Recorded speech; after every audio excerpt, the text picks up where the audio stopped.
ये हमारा सिग्नेचर है, musical signature.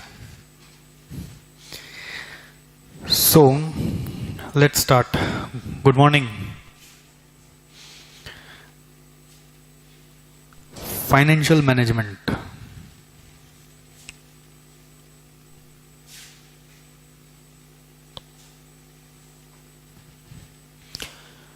Before you enter into the subject,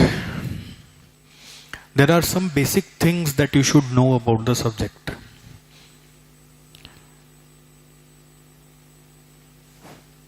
First of all, if you understand financial management, what you are going to understand here is, number one is finance. And then there will be management. बिना finance को समझे कोई manage कर सकता है?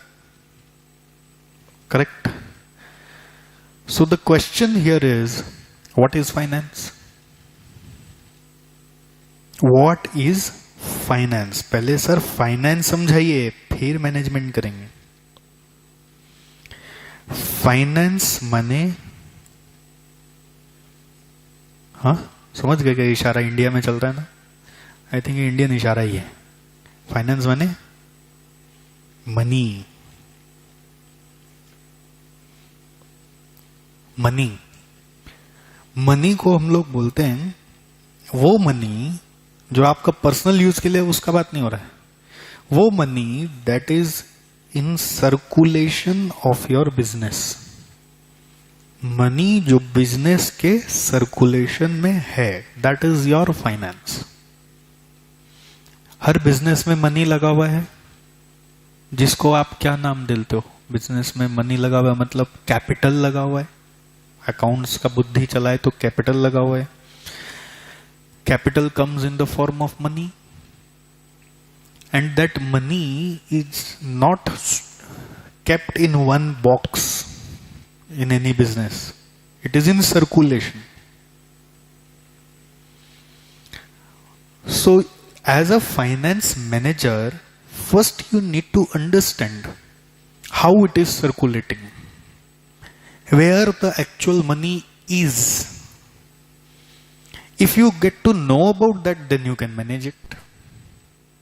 बिना चीज को पकड़े कोई मैनेज कैसे करेगा? जैसे एक डॉक्टर के पास जाएंगे, बोले भाई सर मेरे हाथ में बहुत दर्द है, तो जब तक उस दर्द का जो बैक्टीरिया है या जो इंजुरी है, जब तक उसको पकड़ेगा नहीं, उसका डायग्नोस कर सकेगा नहीं। वैसे ही हम लोग फाइनेंस मैनेजमेंट करने आए हैं अगर, तो जब तक हम फाइनेंस को नहीं समझे, हम मैनेज नहीं कर सकते। एंड फाइनेंस मतलब मनी। मनी मतलब आपका पॉकेट में जो 100 का नोट, 1000 का, 1000 तो गया, 2000 का नोट पड़ा हुआ, उसका बात नहीं कर रहे हैं हम लोग। बात करें फाइनेंस मतलब that money which is in circulation of business. Now मैं ऐसे भी नहीं लिखा कि we are going to talk about that money that is in business. मैंने इसलिए एक वर्ड चूज किया, money circulation in business. Business में रुपया कभी भी एक जगह नहीं है, रुपया घूम रहा है चारों तरफ। वो रुपया को खोजना पड़ता है, कहां कहां है एक बिजनेस में रुपया, कहां कहां है। वो मनी अपना रूप चेंज कर लेता है। It changes its form, it changes its identity. कैसे? This money enters into your fixed assets. जैसे मान लीजिए यहां पे ये कीबोर्ड है ना? ये कीबोर्ड अगर है तो आपको कीबोर्ड दिख रहा है, अकाउंटेंट को एसेट दिख रहा है, एक फाइनेंस मैनेजर को मनी दिख रहा है।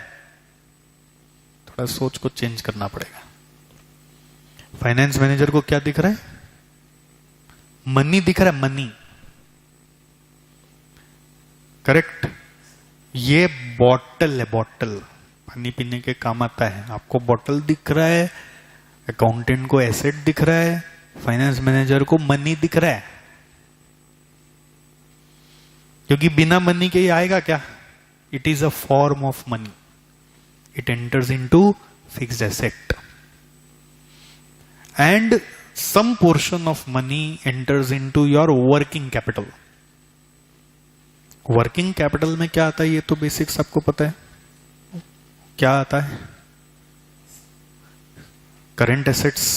करंट एसेट्स में डेटर्स, स्टॉक. अब मेरे पास स्टॉक पड़ा हुआ है तो आपको स्टॉक दिख रहा है, कस्टमर्स को अपना सामान दिख रहा है, अकाउंटेंट को करंट एसेट दिख रहा है, फाइनेंस मैनेजर को क्या दिख रहा है? मनी दिख रहा है. ठीक है. जैसे मान लीजिए आपका फीस बाकी है, तो आप एक स्टूडेंट हो जिसका फीस बाकी है. ठीक है. बाकी है मतलब उधार है, अभी इंस्टॉलमेंट आना बाकी है फॉर एग्जाम्पल. तो ऑफिस के स्टाफ को दिख रहा है स्टूडेंट है जिसका फीस बाकी है, अकाउंटेंट को दिख रहा है डेटर है, फाइनेंस मैनेजर को लग रहा है नोट का बंडल बैठा हुआ है. अगर 2000 रुपया बाकी तो 2000 का नोट बैठा हुआ है. जब ये व्यू आएगा तो ना मनी समझ में आ रहा आपको. कोई चीज मेरी जब यहां पे ऐसे ही फेंक दी जाती है ना, कोई रिमोट मेरा गिर जाता है, मेरा यहां पे पेन मेरा गिर जाता है, लोग सोचते हैं क्या हुआ, पेन ही तो गिरा है, क्या हुआ, रिमोट ही तो गिरा है. मेरा तो मन बैठ जाता है, मेरा पैसा गिर गया. अरे बिना पैसा के कुछ आता है भाई? तो ये रुपया फंसा हुआ है मेरा, ये रुपया ही तो मनी है, यही तो फाइनेंस है. जब इसको समझोगे कि इसका कोई फाइनेंस का वैल्यू है, इसका कोई मनी वैल्यू है, तब तो आप इसको संभालोगे ना. अगर आपको लगेगा ये पेन है, पेन के पीछे मनी नहीं समझ में आ रहा है, तो कोई संभालेगा? फेंक देगा इधर उधर. मैनेजमेंट तब है जब इसका वैल्यू मालूम है. करेक्ट. तो हम लोग अपने पर्सनल पर्सपेक्टिव से तो सिलेबस को नहीं पढ़ रहे. मैं कोशिश करूंगा कि पढ़ाते पढ़ाते आपको थोड़ा सा पर्सनल फाइनेंस भी समझा दूं, जो बेसिक्स अभी मैं आपको बता रहा हूं. बट एग्जाम जो फोकस कर रहा है वो बोल रहा है circulation of money in the business. तो एक बिजनेस में जिस बेंच पे आप बैठे हो, आपके लिए बेंच है, अकाउंटेंट के लिए फिक्स एसेट है, मेरे लिए तो मनी है भाई. तो इस पे कोई दाग मार देता है ना, बहुत लोग मार मार के गए, दाग लिख लिख के गए, अपना खुन्नस निकालता है. तो दाग मार देता है, मेरे को लगता है मेरा मनी पे दाग मार दिया. दाग मारा हुआ मनी चलेगा क्या? तो जब आप कीमत समझते हो, मनी का रूप समझते हो, तो आप जरूर उसको संभालते हो. आपका सिलेबस में 2 पार्ट रखा गया. In this syllabus which your institute has designed for you, it has 2 parts. एक पार्ट आपको सिखाता है कि मनी कैसे समझे, दूसरा पार्ट आपको सिखाता है कि उस मनी को संभाले कैसे. There are 2 parts in your syllabus. Okay, I call this as there are 2 parts in the syllabus. एक पार्ट में बोलता हूं understanding the finance,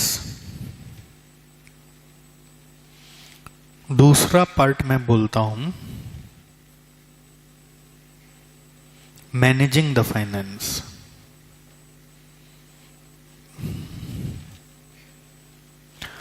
One part is understanding the finance, second part is managing the finance. One part is understanding the finance, second part is managing the finance. तो कुछ chapters आपके syllabus में रखे गए हैं अंडरस्टैंडिंग के लिए, कुछ चैप्टर्स रखे गए हैं मैनेजिंग के लिए. ठीक है. तो हम लोग हमारे सिलेबस को भी 2 पार्ट में ही पढ़ते हैं. आपको कुछ चैप्टर्स ऐसे लगेंगे सब इंटरकनेक्टेड हैं, कुछ चैप्टर्स ऐसे लगेंगे सब इंटरकनेक्टेड हैं. ठीक है। जो चैप्टर्स हम लोग फाइनेंस यानी मनी को समझने के लिए, उस सर्कुलेशन को समझने के लिए यूज करते हैं, उसमें सबसे इंपॉर्टेंट 2 चैप्टर का नाम आता है जिसको हम लोग फाइनेंशियल स्टेटमेंट एनालिसिस नाम से बुलाते हैं। इसके अंदर पहला आता है रेशियो एनालिसिस, दूसरा आता है कैश फ्लो और फंड फ्लो एनालिसिस। ये आपने नाम सुना होगा, ये हर बच्चा जनरली कभी 11-12 में तो कभी बीकॉम में ऐसा पढ़ ही लेता है अगर वो कॉमर्स बैकग्राउंड से है तो। करेक्ट। ये जो 2 चैप्टर है इसका फोकस यहां पे है। ओके। उसके बाद आपको मैनेजिंग द फाइनेंस सिखाए जाते हैं with the help of understanding, and then the next series of chapter arises.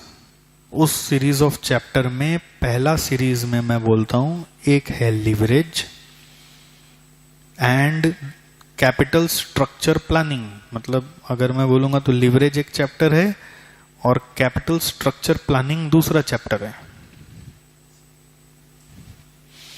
दूसरा सीरीज ऑफ चैप्टर है time value related. Time value related इसमें आता है टाइम वैल्यू ऑफ मनी,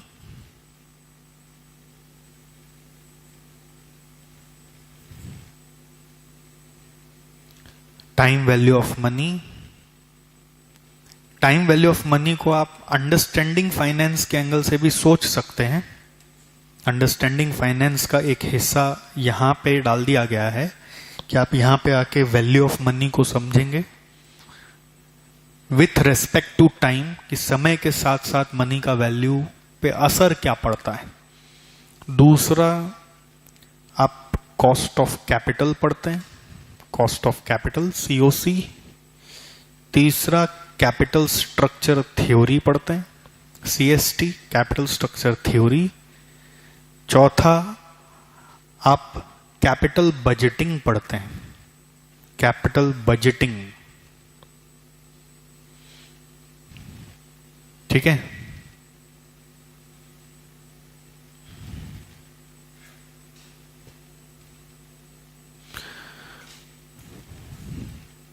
इसके अलावा एक चैप्टर और आ रहा है, इसका नाम है, अलग सीरीज में डालूंगा, डिविडेंड पॉलिसी। ये डिविडेंड पॉलिसी CS में है, CMA में है। CA में पहले नहीं था, अभी जो नया सिलेबस CA का आया उसके कारण ये डाल दिया गया।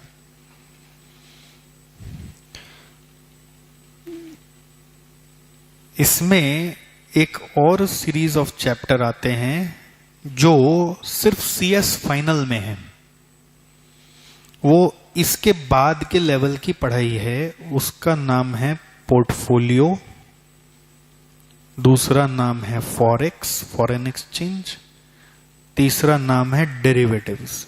ये मैं इसलिए बोल रहा हूं क्योंकि CS फाइनल में भी FM इंटर वाला ही पोर्शन आता है, इसलिए ये 3 चैप्टर CA और CMA में फाइनल में पढ़ाया जाता है, लेकिन CS फाइनल में संग में पढ़ा दिया जाता है, क्योंकि CS में फाइनल में ही FM है, इंटर में FM है नहीं, इसलिए फाइनल में ये सारा आपको अलग से पढ़ा दिया जाता है। वैसे CS फाइनल में FM 100 मार्क का पेपर है, बाकी आप लोगों के यहाँ तो 100 मार्क का नहीं है। CA इंटर और CMA इंटर में तो 100 मार्क का नहीं है, इसलिए आप लोग का थोड़ा लोड कम रखा गया। CA का जो अभी नया सिलेबस आया उसमें एक और चैप्टर जोड़ दिया जो कैपिटल बजटिंग से जुड़ा हुआ है, इसका नाम रखा गया लीजिंग। CA का नया सिलेबस में ये जोड़ दिया गया, ये CA में नया जोड़ा, ये CA में नया जोड़ा, डिविडेंड पॉलिसी, लीजिंग और सीए में कैपिटल बजटिंग नाम का जो चैप्टर है उसको बहुत वास्ट कर दिया। वो वास्टनेस सीए में इंटर और सीएस फाइनल में नहीं है, बट सीए इंटर में आ गया। ठीक है, तो जस्ट आपको ब्रीफ सिनॉप्सिस दे रहे हैं। ये इसलिए मैं बता रहा हूं फ्रेंड्स कि आप अपना सिलेबस का पढ़ाई इसी ऑर्डर में करेंगे। ऑर्डर मतलब ये एक ब्लॉक हो गया, ब्लॉक। जब जब पढ़ाई करेंगे 2 चैप्टर साथ में करेंगे, ठीक है। फिर ये एक ब्लॉक हो गया, जब जब पढ़ाई करेंगे ये 2 साथ में करेंगे। मैं भी जब पढ़ाऊंगा तो ये 2 चैप्टर हमेशा साथ में पढ़ाऊंगा। फिर ये एक ब्लॉक हो गया, ये पूरा एक साथ पढ़ना पड़ेगा। डिविडेंड पॉलिसी एक अलग निकल गया, पोर्टफोलियो फॉरेक्स डेरिवेटिव एक अलग निकल गया, ठीक है। इसके बाद एक और सेगमेंट ऑफ चैप्टर है जो रेशियो एनालिसिस से कनेक्ट होता है।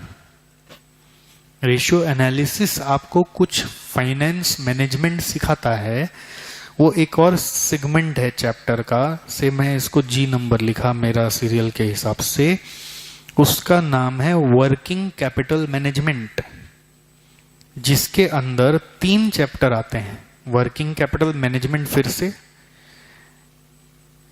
रिसीवेबल मैनेजमेंट और कैश मैनेजमेंट। ये तीनों कनेक्टेड है, फिर से ये सब में ही है। In all syllabus it is there in CA, it is there in CMA, it is there in CS final, everything. ये 3 अपना एक ब्लॉक है, working capital management, receivable management और cash management. Okay, now if you go through our maths content, आप देखो, आप math का content पहचान पाओगे। चेक करो, सारा नाम आपको पता चल गया है। वहां पे थोड़ा ब्रैकेट बना दीजिए तो कंटेंट पे, जैसे पहला चैप्टर क्या नाम दिया हुआ है, लिवरेज। दूसरा चैप्टर कैपिटल स्ट्रक्चर प्लानिंग, दोनों पे ब्रैकेट डालिए। फिर कौन सा चैप्टर का नाम दिया हुआ है, रेशियो।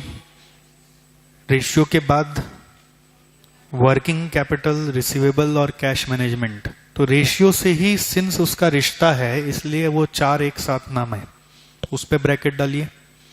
फिर देखिए, टाइम वैल्यू से लेकर cost of capital, capital structure theory, capital budgeting एक साथ ही नाम मिलेंगे, तो उस पे ब्रैकेट डाल दीजिए आप।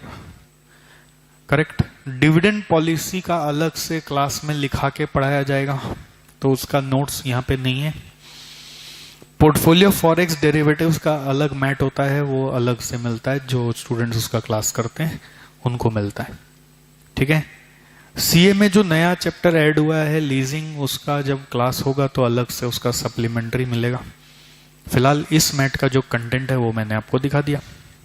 ओके, ये आपको फर्स्ट डे बता देने से ये फायदा रहता है कि जब भी आप तैयारी करें इसी सिस्टम से तैयारी करें, ठीक है। ये रेशियो से कनेक्टेड है, तो इसका मतलब ये था कि जब भी ये पोर्शन पढ़ें तो इंश्योर करें कि रेशियो एनालिसिस आपको अच्छे से आता हो, तो आपका यहां पे लोड कम हो जाता है, ठीक है। चलिए आगे बढ़ते हैं, let's move ahead. Before you enter into finance management, once again you have to also know what is the main objective behind financial management. किसी भी चीज को अगर मैनेज करते हैं तो उसका एक उद्देश्य होता है। किसी भी चीज को जब मैनेज करते हैं तो उसका उद्देश्य होता है। जैसे मैं अपना एसजीसी इंस्टीट्यूट चला रहा हूं, इसको मैनेज कर रहा हूं, तो उद्देश्य है, एक ऑब्जेक्टिव से मैनेज कर रहा हूं। क्या ऑब्जेक्टिव हो सकता है कि हमें ज्यादा से ज्यादा स्टूडेंट्स तक पहुंचना है, ये उद्देश्य से चलाते हैं। हर संस्था का अपना उद्देश्य होता है ना। हर उद्देश्य में प्रॉफिट होता है जरूरी नहीं है। जैसे मेरा उद्देश्य है कि मुझे ज्यादा से ज्यादा लोग तक पहुंचना है, अपने मैसेजेस को, अपनी बातों को कितने स्टूडेंट्स तक मैं पहुंचा सकता हूं, ये मेरा ऑब्जेक्टिव है।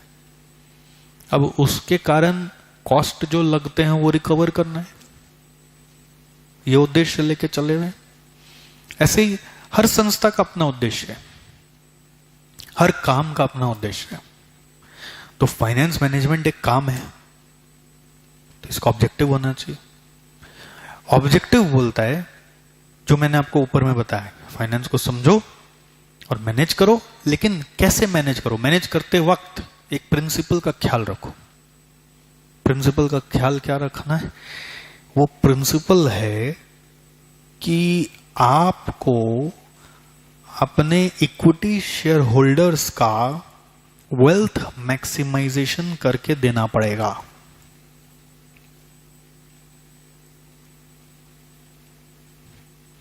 आपको अपने इक्विटी शेयर होल्डर्स का वेल्थ मैक्सिमाइजेशन करके देना पड़ेगा। आई होप आप इक्विटी शेयर होल्डर्स समझ पा रहे हैं। सर इक्विटी शेयर होल्डर्स कौन हुए? ये हमारे फाइनेंस के सोर्स हुए। सारा फाइनेंस एक बिजनेस करने के लिए यहीं से तो आता है, करेक्ट? सारा फाइनेंस एक बिजनेस को करने के लिए यहीं से तो आता है। सर हमने तो सुना है कि उधार भी ले लेते हैं, डेट से भी आता है। हाँ जी, बट उधार लौटाना पड़ता है। इक्विटी शेयर होल्डर्स को पैसे लौटाने नहीं पड़ते।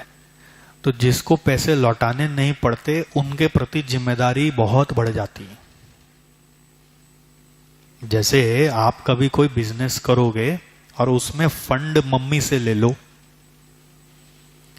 वो कभी वापस तो मांगेगी नहीं। तो एक ऑनेस्ट इंसान क्या सोचेगा अब कि जो वापस मांगे नहीं उनको कुछ देना नहीं क्या? जब देने जाओ बोलते नहीं बेटा तेरा ही है, तू ही रख, मेरे को तो चाहिए नहीं। अब क्या करें? ये तो धर्म संकट।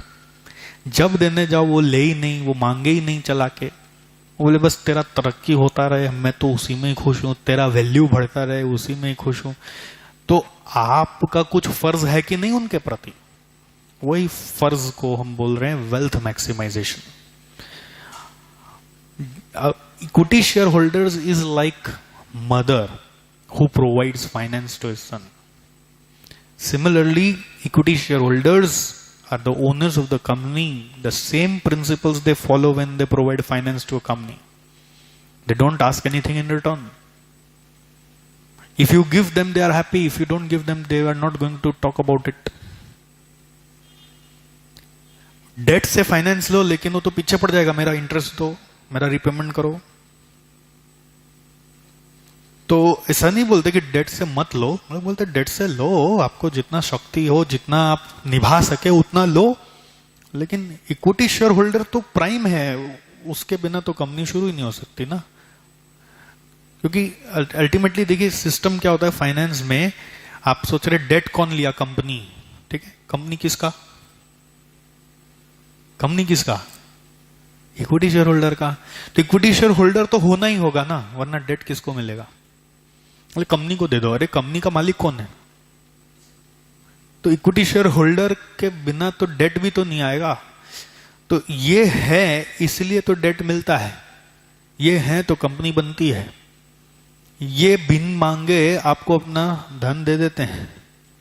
अब आपका कुछ फर्ज है कि नहीं इनके प्रति? आपका जो फर्ज है उसका एक हमने टर्मिनोलॉजी बना दिया। वो फर्ज है वेल्थ मैक्सिमाइजेशन। आपको जो भी करना है वो इस चीज का ख्याल रखते हुए करना है कि वेल्थ मैक्सिमाइज हो रहा हो। सवाल उठता है ये वेल्थ मैक्सिमाइज कैसे होता है?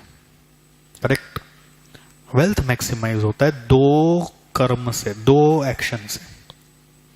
There are two actions, there are two कर्म। मैं हिंदी भी बोल रहा हूं, संस्कृत भी बोल रहा हूं। कर्म, दो कर्म है इसमें। पहला कर्म है कि जो संपत्ति, जो मनी आपको मिली, उससे आपने डिफरेंट फॉर्म्स क्रिएट किए हैं, उसका संरक्षण करें, उसे सेफगार्ड करें, उसे प्रोटेक्ट करके रखें, उसे गायब न होने दें, उसका वैल्यू गिरने न दें। करेक्ट। पहला अपने बोलते हैं प्रोटेक्शन और सेफगार्डिंग ऑफ एसेट्स। लॉजिकल है। आज इक्विटी शेयर होल्डर से रुपए लेके मैं ये कीबोर्ड ले आया,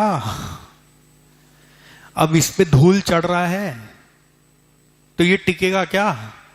कहीं ना कहीं इसका कीमत तो गिर रहा है ना। तो मेरा फर्ज क्या है एज अ फाइनेंस मैनेजर कि मैं इसका संरक्षण करूं। तो सर, फाइनेंस मैनेजर जाके कीबोर्ड से धूल साफ करता है क्या?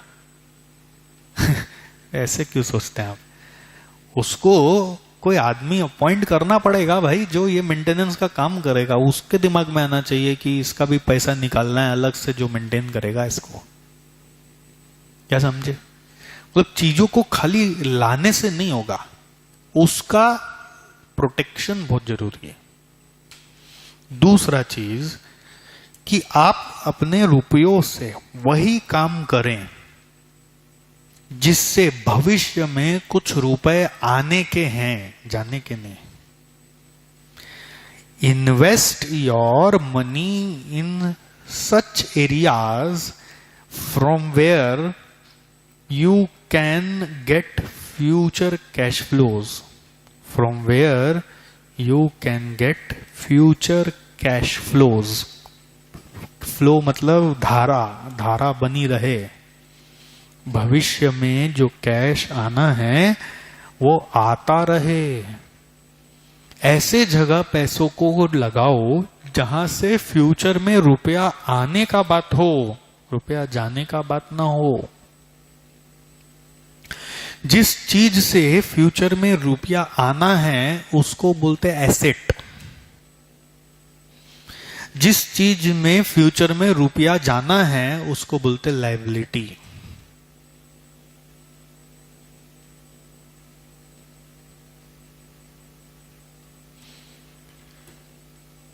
एसेट क्या है, लायबिलिटी क्या है, अभी तक आपने अकाउंट्स के एंगल से सुना।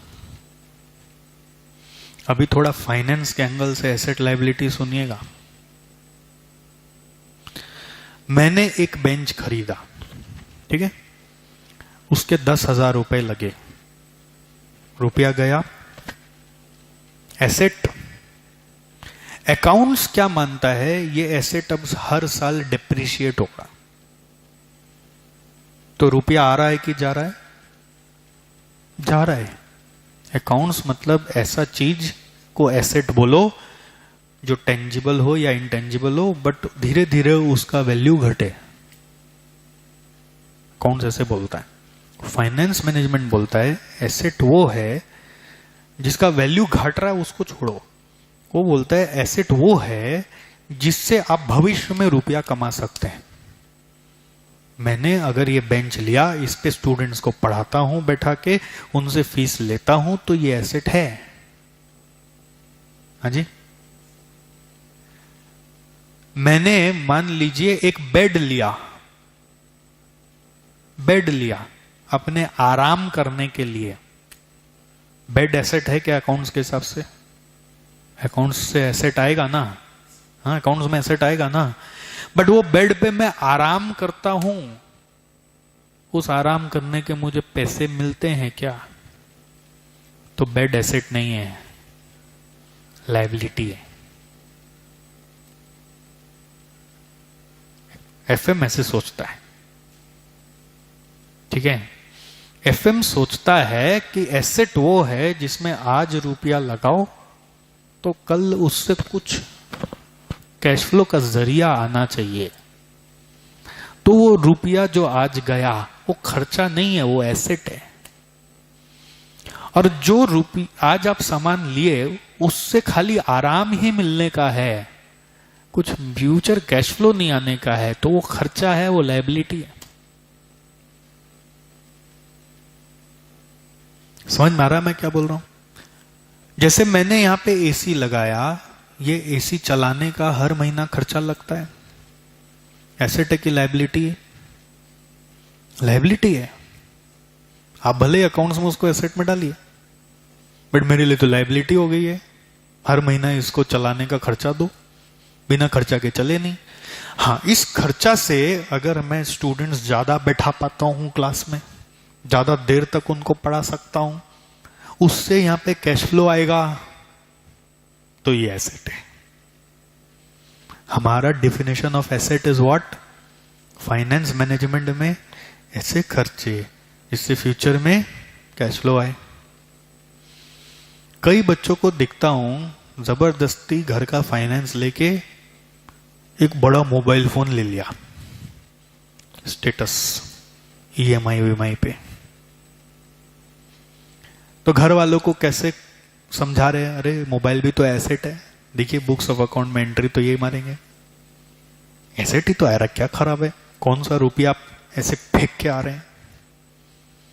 फाइनेंस मैनेजमेंट बोलता है ये एसेट नहीं है।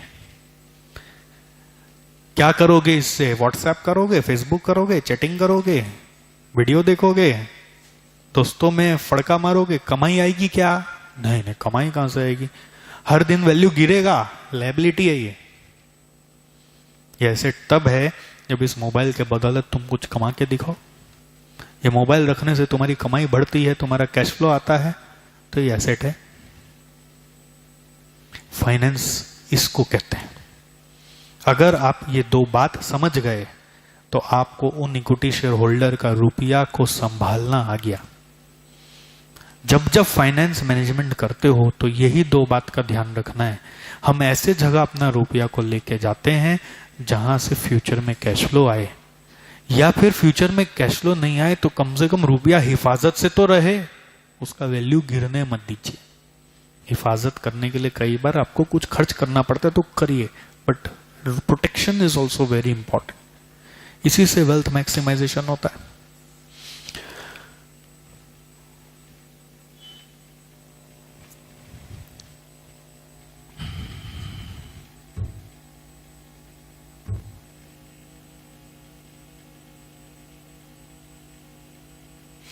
एक वीडियो दिखाते हैं आपको।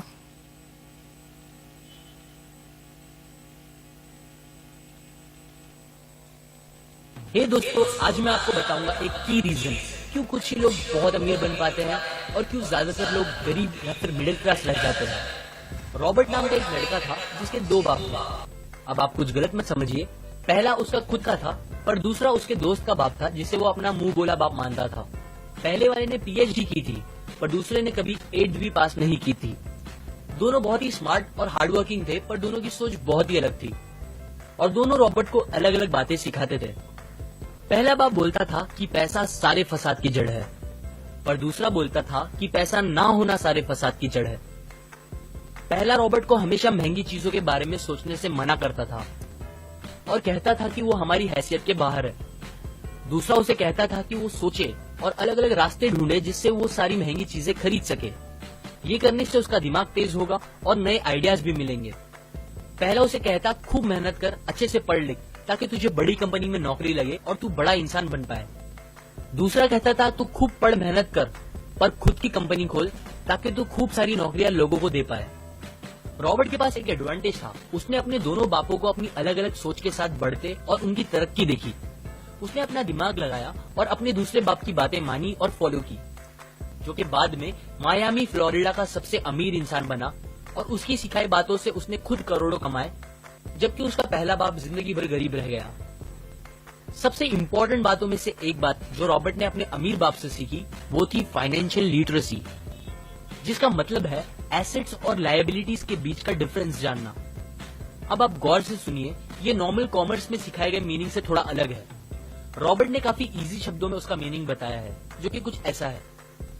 एसेट्स कोई भी वो चीज होती है जो आपको पैसे बना के दे या फिर आपके जेब में पैसे डाले, और लायबिलिटीज वो चीजें होती है जो आपके जेब से पैसे ले ले या आपके पैसे खत्म करे। अमीर लोग इसीलिए अमीर होते हैं बिकॉज वो अपने एसेट्स बनाते हैं, जबकि मिडिल क्लास लोग बस लायबिलिटीज पे खर्च करते हैं। मिसाल के तौर पर रमेश और सुरेश नाम के दो दोस्त थे। दोनों सेम पोजीशन और सेम सैलरी पे काम करते थे। जब भी उन्हें सैलरी मिलती, रमेश अपनी सैलरी से नए कपड़े, नए गैजेट्स, नया फोन, बाइक या कार ऐसी चीजें खरीदता था जो उसे अमीर जैसा फील कराती थी। पर वो ये नहीं समझता था कि ये सारी चीजें लायबिलिटीज है जो उसके पैसे उससे ले रही है, ना कि बस जब वो उन्हें खरीदता है तब, बल्कि आगे भी मेंटेनेंस वगैरह के लिए, जिसकी वैल्यू वक्त के साथ कम हो जाएगी और ना ही वो उससे आगे कुछ पैसों का प्रॉफिट देगी। बट सुरेश ऐसा नहीं था। वो ये सारी चीजें नहीं खरीदता था जब तक कि उसके लिए बहुत जरूरी ना हो वो चीज खरीदना। वो पैसे जमा करता था और एसेट्स पे खर्च करता था, जैसे कि स्टॉक्स, बॉन्ड्स, रियल एस्टेट, अपनी खुद की स्किल्स बढ़ाने के लिए या कुछ सीखने के लिए जो उसे आगे और पैसे बना के दे। 2 साल बाद सुरेश करोड़पति बन गया, जबकि रमेश वैसे का वैसा अपनी कम सैलरी को कोसता रह गया और कहता था कम सैलरी उसके मिडिल क्लास होने का रीजन है। एक गरीब इंसान का कैश फ्लो कुछ इस तरह होता है। उसे पैसे मिलते हैं और फिर वो पैसे उसकी जरूरी खर्चों में खत्म हो जाते हैं। एक मिडिल क्लास का कैश फ्लो थोड़ा सा अलग होता है। उसे पैसे मिलते हैं, वो पैसे जरूरी खर्चों और लायबिलिटीज में खत्म कर देता है। इसीलिए मिडिल क्लास और गरीब में ज्यादा फर्क नहीं है। मोस्टली मिडिल क्लास लोगों को लगता है उनका घर उनका एसेट है, पर ऐसा नहीं है। आपका घर आपको पैसे बना के नहीं देता अनलेस आप उसको भाड़े पे दो। जबकि अमीर लोगों का कैश फ्लो ऐसा होता है, उन्हें पैसे मिलते हैं, वो उस पैसों से अपने एसेट्स बनाते हैं पहले और फिर उससे बने पैसों से खर्चा करते हैं। इसीलिए वो अमीर होते जाते हैं क्योंकि उनके इनकम के सोर्स बढ़ते जाते हैं। अगर आपको अमीर बनना है तो ये बात याद रखिए अच्छे से। इस बात से फर्क नहीं पड़ता कि आप कितना कमा रहे हैं, बल्कि आप उन पैसों को कैसे और कहां खर्च कर रहे हैं, ये इम्पोर्टेंट है। आपको कंज्यूमर की सोच से बाहर आकर इन्वेस्टर की सोच अपनानी पड़ेगी। लोग कंप्लेन करते हैं उनकी खराब कंडीशन का रीजन उनकी कम सैलरी है और सैलरी बढ़ेगी तो वो आराम से रहेंगे। पर प्रॉब्लम ये है कि इनकम बढ़ने के बाद लोगों के खर्चे ज्यादा बढ़ जाते हैं, क्योंकि ज्यादा पैसे ज्यादा अच्छी चीजें खरीदने पे मजबूर करता है, जैसे कि एक बेहतर फोन, कार, घर, जो कि सब फिर से बस लायबिलिटीज है जो आपको कभी अमीर बनने नहीं देगी। ये बातें मैंने रॉबर्ट कियोसाकी की book rich dad poor dad से पढ़ी है, जो वो पहली बुक थी जिसने मेरी सोच चेंज की और बेहतर बनाई।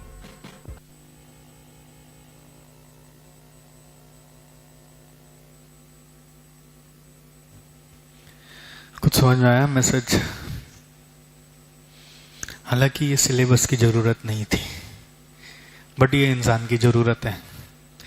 और ऐसी पढ़ाई पढ़ के फायदा ही क्या जो कभी काम ही ना आए।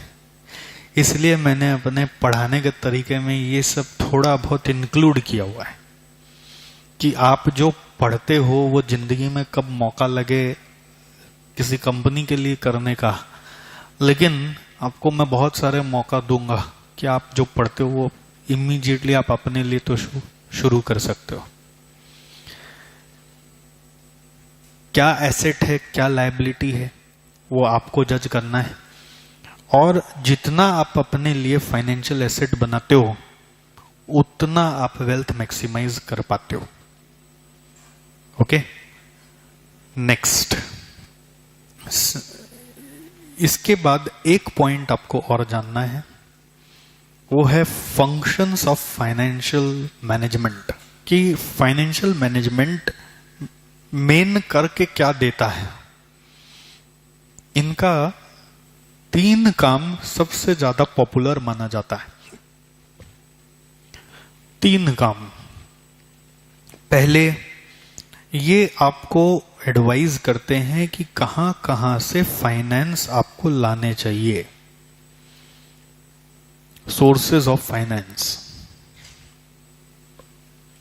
दूसरा, यही आपको बताते हैं कि आपकी कंपनी में वो रुपए किस तरह से यूज होने चाहिए, वही वेल्थ मैक्सिमाइजेशन को ध्यान में रखते हुए, यूटिलाइजेशन ऑफ फाइनेंस। और अगर यूटिलाइजेशन से कमाई हुई, इनकम आया, तो क्या वो कमाई को डिविडेंड बना के इक्विटी शेयर होल्डर को दे देना चाहिए? इसको हम लोग बोलते डिविडेंड डिसीजंस। या अपने पास रख के रखना चाहिए उससे और ज्यादा कमाई करने के लिए। तो ये फैसले लेने पड़ते हैं फाइनेंस मैनेजमेंट में कि कहां से रुपए आएंगे, कहां रुपए लगाने हैं, और फिर वो कमाई आ गई तो वो इक्विटी शेयर होल्डर में बांट देने हैं कि उसको जिम्मेदारी से अपने पास रख के और बढ़ाने हैं। ये सब का जानकारी आपको पूरे सिलेबस में धीरे धीरे मिलता रहता है। ओके, हमारा सिलेबस में एक चैप्टर आपका कंटेंट में डाला गया है बेसिक्स थ्योरी। देख रहे हैं आप, वो बेसिक्स थ्योरी का कुछ पोर्शन मैंने यहाँ पे पढ़ा दिया आपको। जो जो मैं अभी पढ़ाया वो बेसिक्स थ्योरी में आपको मिलेगा। तो आपका आज होम टास्क ये रहेगा कि उस बेसिक्स थ्योरी में जो रिजेंबलिंग चीजें हम लोग पढ़ चुके हैं उसको आप खुद से रीड कर लेंगे। ठीक है, मैं बाद में थ्योरी की क्लास अलग से जब लूंगा तो फिर से बता दूंगा। फिलहाल आज जो जितना पढ़ाया उसका ओरिजिनल टेक्स्ट आपको मैट में उस चैप्टर में मिलेगा। Got it? अभी हम लोग एंट्री करने जाएंगे एक चैप्टर में, बट उस चैप्टर का नाम थोड़ा सा और समय लेके आपके सामने लाऊंगा। फिलहाल एक बात और करनी है, जो अभी हो ही चुकी थी उसको एक बार लिखना चाहते हैं। सोर्सेज ऑफ फाइनेंस में सबसे पॉपुलर है 2 सोर्स। हालांकि ये भी एक चैप्टर है थ्योरी में। आप देखिए, थ्योरी चैप्टर में एक चैप्टर है सोर्सेज ऑफ फाइनेंस। उसमें आपको सीखने को मिलता है दुनिया में जितना सोर्स है सारा। ठीक है, बट एक जनरल आइडिया के लिए एक कंपनी के सोर्स ऑफ फाइनेंस में हम कहते हैं 2 सबसे पॉपुलर सोर्स है, जो अभी ऑलरेडी ऊपर में बात कर ही रहे थे। पहला कौन? इक्विटी शेयर होल्डर्स का सोर्स या इक्विटी बोल लो, और दूसरा उधार, जिसको आप डेट बोल लो। इन दोनों से आपकी कंपनी में रुपए आते हैं, जिसको आप अलग अलग जगह यूटिलाइज करते हैं, जिससे आपका वेल्थ मैक्सिमाइज हो। इक्विटी बिना कंपनी फॉर्म नहीं होता। इक्विटी बिना कंपनी फॉर्म नहीं होता, क्योंकि कंपनी किसका? इक्विटी शेयर होल्डर का। तो मालिक को तो होना ही होगा, उसका रुपया तो रखना ही होगा। फिर मालिक के रवैये के ऊपर या मालिक लोगों के गुडविल के ऊपर और कंपनी की गुडविल के ऊपर डेट वाले रुपए देते हैं। समझ में आ रहा है क्या बोल रहे हैं? गुडविल मालिकों की भी होती है, इक्विटी वालों की भी होती है, और धीरे धीरे जब आप अच्छा काम करते हो तो आपकी कंपनी के नाम से भी गुडविल बनती है। तो दोनों के गुडविल के ऊपर आपको डेट मिलता है। डेट फर्स्ट डे कोई नहीं देता। ठीक है, तो सवाल उठता है, डेट मतलब उधार, करेक्ट? बचपन से आज तक क्या सिखाया गया? उधार लेना चाहिए कि नहीं लेना चाहिए? नहीं लेना चाहिए। तो आज यही सवाल वापस उठाया जा रहा है, क्या उधार लेना गुनाह है?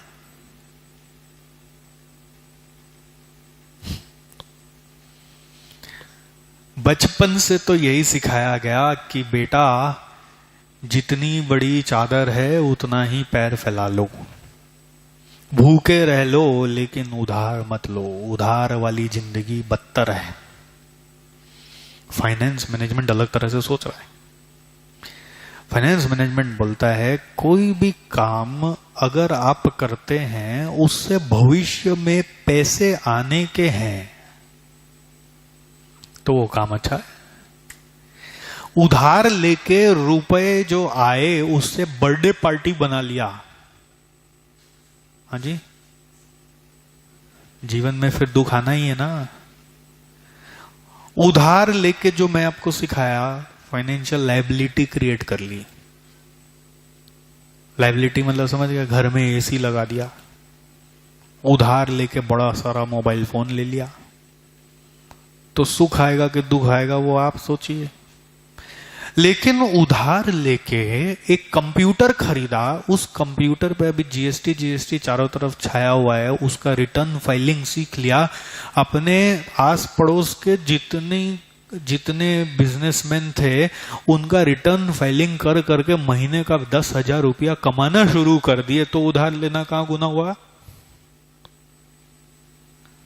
तो सब कुछ डिपेंड कर रहा है आपके एक प्लानिंग के ऊपर कि आप उधार लेकर उसे खर्च कहां कर रहे हैं, उसे यूज कहां कर रहे हैं। अगर आप सही जगह यूज करें तो उधार लेना कोई गुनाह नहीं। ये बैंक वाले हमें बहुत फंसाते हैं।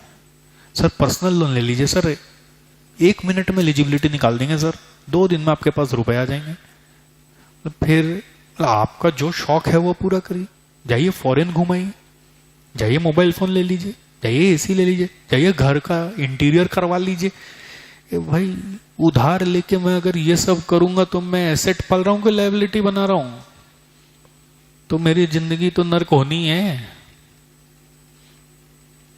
अब ये उधार लेकर आप कोई बिजनेस खोलते हो, उससे बहुत कमाई का जरिया बैठाते हो, कैश फ्लो की धारा बांध लेते हो, तो उससे जो रुपए आएंगे उससे उधार तो चूक ही जाएगा। तो कहां गलत है उधार लेना? तो उधार किस मकसद से लिया जा रहा है, क्या यूज के लिए लिया जा रहा है? जैसे कई लोग बोलते हैं, आप देखिए घर वाले जो बोलते हैं ना, उनका कंटेक्स्ट को समझो।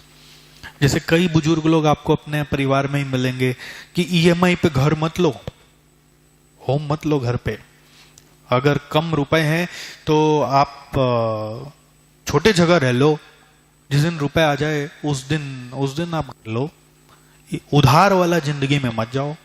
क्यों बोलते हैं? क्योंकि आप ईएमआई भरोगे, उधार लोगे, घर से कमाई आएगी क्या? बताया ना उसने कि घर से कमाई तब आएगी जब उसे भाड़ा पे लगाओगे जी। तो अगर भाड़ा पे लगाएंगे तो कमाई आएगी, और भाड़ा तो नहीं लगा रहे, आप उसी में रह रहे हैं, तो उसमें रहेंगे तो मेंटेनेंस करना होगा, साफ सफाई करो अलग से और उसका टैक्स भरो अलग से। और तो भैया उधार लेना जस्टिफाइड नहीं लगता है। हाँ ऐसे बोलिए कि सर अभी हम जहां रहते हैं वहां पे हमारा महीने का 20,000 रुपया भाड़ा लगता है, अब हम अगर उधार लेके घर ले लेते हैं तो मेरे को जो ईएमआई देना है वो 10,000 देना है, तो मेरा फ्लैट ये 10,000 रुपया बचता ही है, तो गो फॉर इट। ऐसा काम जिससे रुपए बचे या रुपए आए तो जरूर करो, शौक के लिए मत करो। तो क्या उधार लेना गुनाह है? अगर आपका पर्पस है उधार से आप जो काम करने वाले हो उससे फ्यूचर में कुछ कैश फ्लो आना है या आप ला सकते हो, तो बेझिझक उधार लीजिए। तो सर इससे इक्विटी शेयर होल्डर को फायदा होगा कि नुकसान होगा? हम लोग बोलते हैं शुरुआती दिनों में उनके ऊपर रिस्क बढ़ेगा, बट बाद में अगर आप सक्सेसफुली वो काम कर लेते हो तो फायदा ही होगा, नुकसान नहीं होगा। अगर आप अनसक्सेसफुल हो जाते हो तो नुकसान होगा। तो उधार लेने वाला जो इंसान है फाइनेंस के लिए, उसके ऊपर एक जिम्मेदारी आती है कि जिस मकसद से उसने उधार लिया वो मकसद को अचीव करके किसी भी तरह से दिखाए। अगर कर पाया तो आप विनर है, नहीं तो आपको बहुत बड़ा झटका लगेगा, आपको मतलब आपके इक्विटी शेयर होल्डर को। अंडरस्टूड? तो इसका जवाब क्या है कि you have to utilise your debt fund in order to ensure wealth maximization. If you are doing it, then there is no crime in taking debt. ठीक है? तो we want to say here, it depends on utilization of debt fund.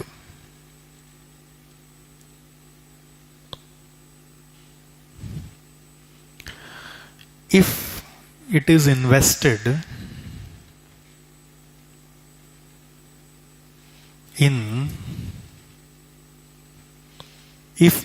invested in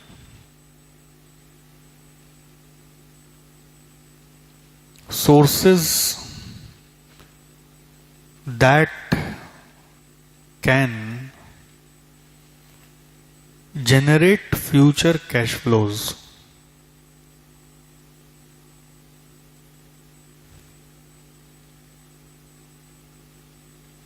then it can be beneficial.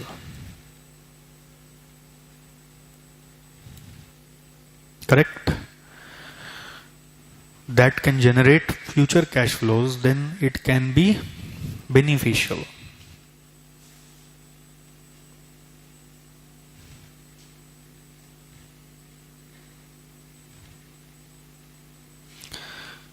There is a risk. क्या risk है यहां पे कि जिस मकसद से चले थे, अच्छा सोच के चले थे, बट वो मकसद अचीव नहीं कर पाए। ठीक है, तो अगर नहीं कर पाए तो रिस्क है, तो you may have to lose a lot of money, but at the same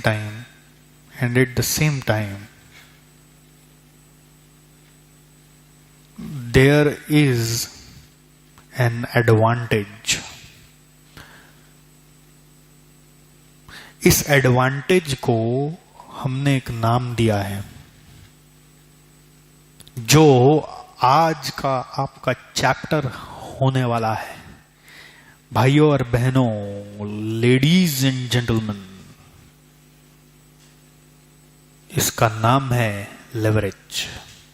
What is leverage? Leverage means advantage due to debt. What is leverage?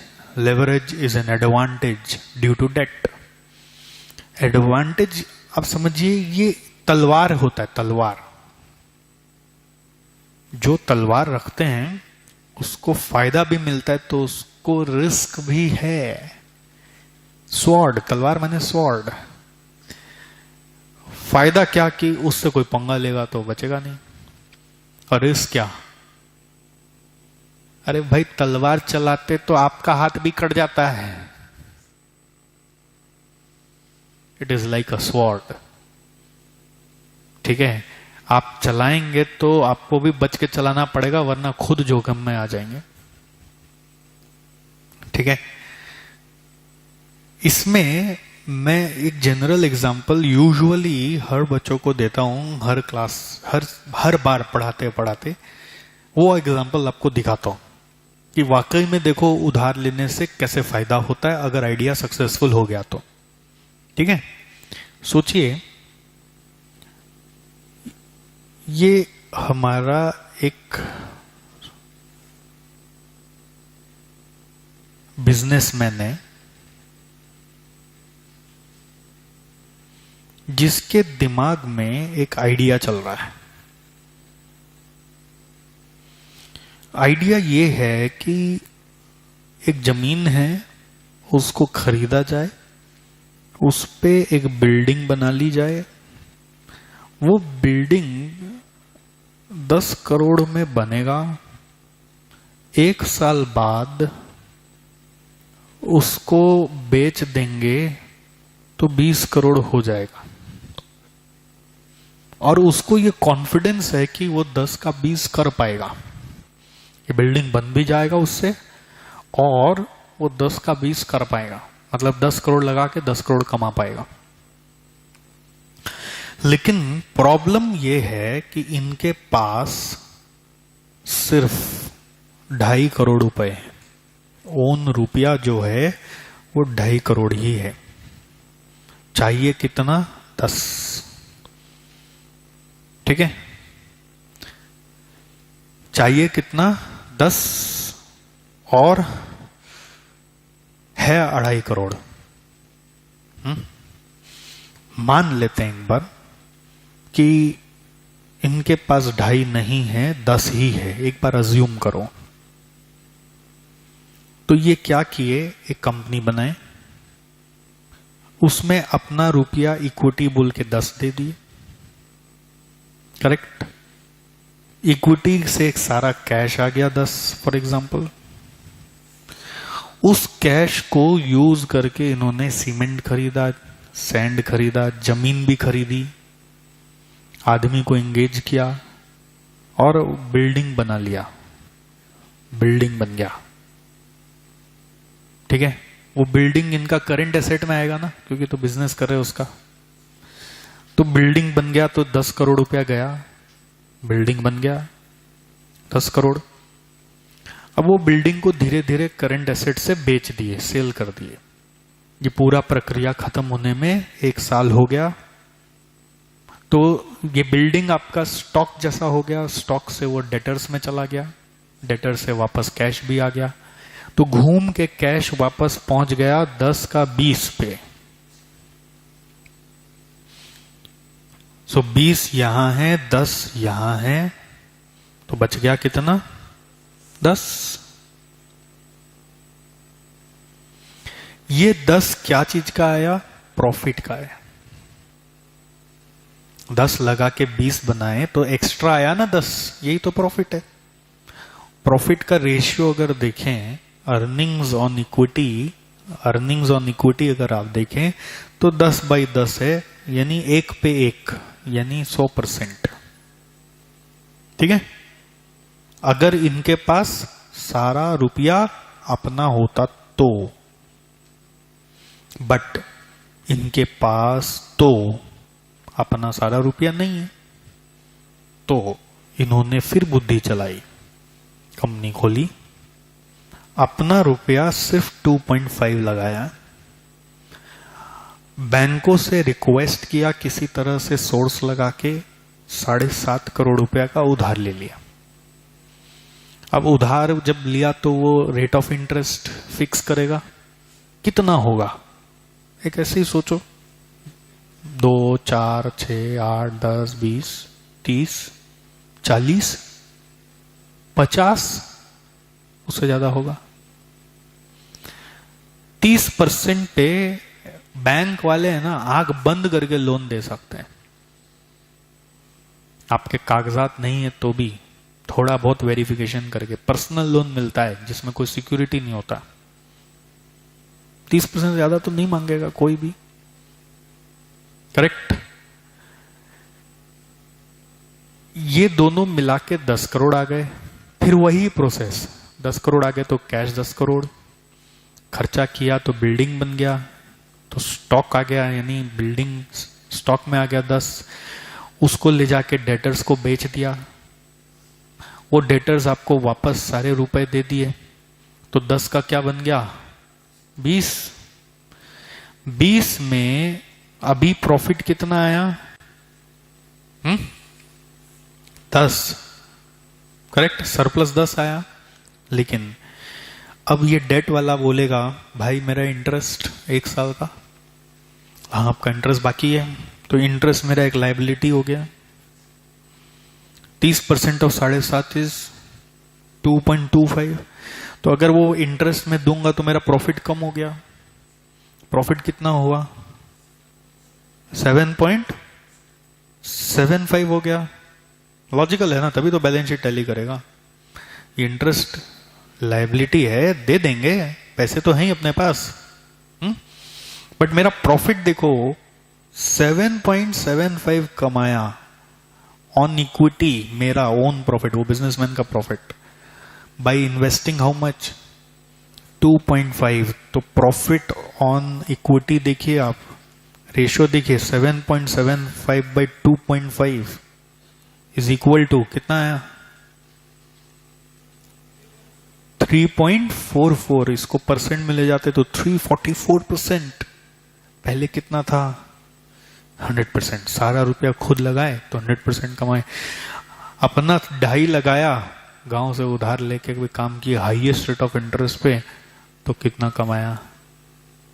344। Advantage मिला, ये एडवांटेज को बोलते लीवरेज। बट 2 धारी तलवार है, हाथ भी कट सकता था। कैसे? अगर ये बिकता नहीं, कैश नहीं आता, बिल्डिंग बन नहीं पाता, तो ये डेट वाला छोड़ता नहीं। उस समय लॉस हो जाता, हो सकता वो आपका 2.5 भी खा गया।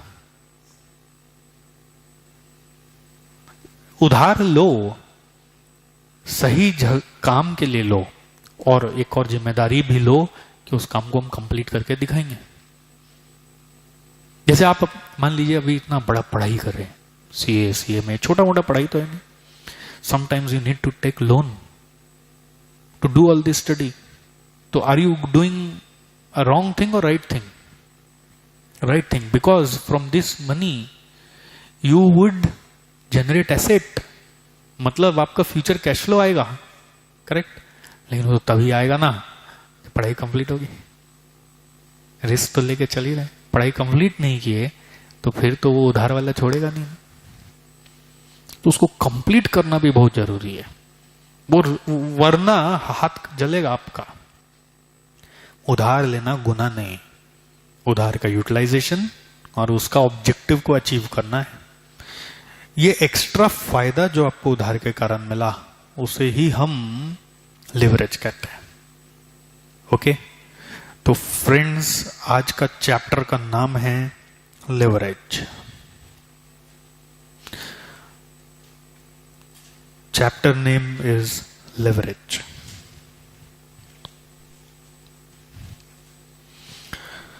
लिवरेज का बेसिक मीनिंग आपको समझ में आ गया है, एडवांटेज। एडवांटेज मतलब हम लोग बोलना चाहते हैं थोड़े से ज्यादा कैसे निकाला जाए। हालांकि अभी जो एग्जाम्पल चला उसमें मैंने आपको समझाया कि अपना रुपया कम है, इक्विटी थोड़ा कम है, डेट ज्यादा है, तो उससे फायदा कैसे निकाले, उधार लेके निकाल लिए। हाँ जी, इक्विटी अगर कम है तो बाकी का उधार लेकर आप काम निकाल लो। बट जब लिवरेज चैप्टर पढ़ रहे हो तो खाली डेट को लेके नहीं सोचना होता है, जितने तरीके से फायदा आपको बिजनेस में अलग अलग फॉर्म में मिल सकता है सबको पढ़ना है। खाली डेट से ही फायदा मिलता है ऐसा नहीं है। You get this advantage from different ways, और सारे वेज आपको पढ़ने हैं। ऐसा कितना तरह का एडवांटेज हमें मिल सकता है, ठीक है। थोड़े से ज्यादा, कम करके ज्यादा आ जाए। सर ऐसा कोई तरीका हमें भी बताइए, कम पढ़े और मार्क्स ज्यादा आ जाए। है कोई आपके पास कुछ जवाब? सबको यही चाहिए ना जिंदगी में, थोड़े से ज्यादा।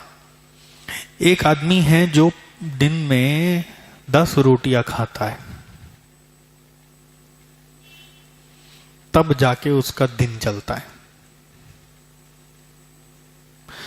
वहीं दूसरा आदमी है जो सिर्फ 2 रोटी खाता है, तो उसका दिन चलता है। बोलो किसके पास लिवरेज है?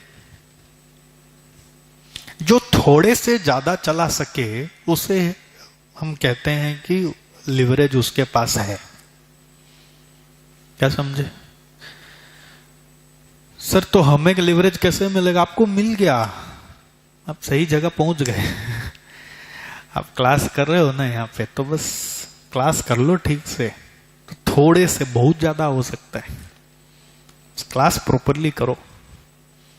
तो आप क्या एफर्ट दे रहे हो? आप तो बैठ के सुन रहे हो क्लास में, जो सर बता रहे हैं वो लिख रहे हो, जो सर बोल रहे हो वो कर लो, थोड़ा ही तो दे रहे हो। अब उससे जो ज्यादा मिलेगा वो तो एग्जाम का मार्कशीट बताएगा। लिवरेज का बहुत सारा फॉर्म है, आप ऐसा सोचिए। जो मैंने आपको बताया कि एक आदमी 10 रोटी खा के भी भूखा सा रह जाता है और दिन भर बोलता है हम थक गए, और वहीं एक आदमी 2 रोटी खा के भी पूरा दिन एनर्जेटिकली चला लेता है। वो कैसे होता है? सर वो भी ट्रिक सिखाइए आप। हम लोग सुबह से क्लास करने निकलते भूखे रह जाते हैं, दिमाग बीच में बंद हो जाता है। ये लिवरेज कैसे मिलता है पता है? ये लिवरेज मिलता है कंसंट्रेशन से। मैं आपको समझाता हूं साइंटिफिकली। भूख हमें कहां लगती है पता है? भूख कहां लगती है पता है? दिमाग में। अपने बोलते पेट में भूख लगी ना, भूख दिमाग में लगती। सारा इंस्ट्रक्शन तो यहीं पे आता है।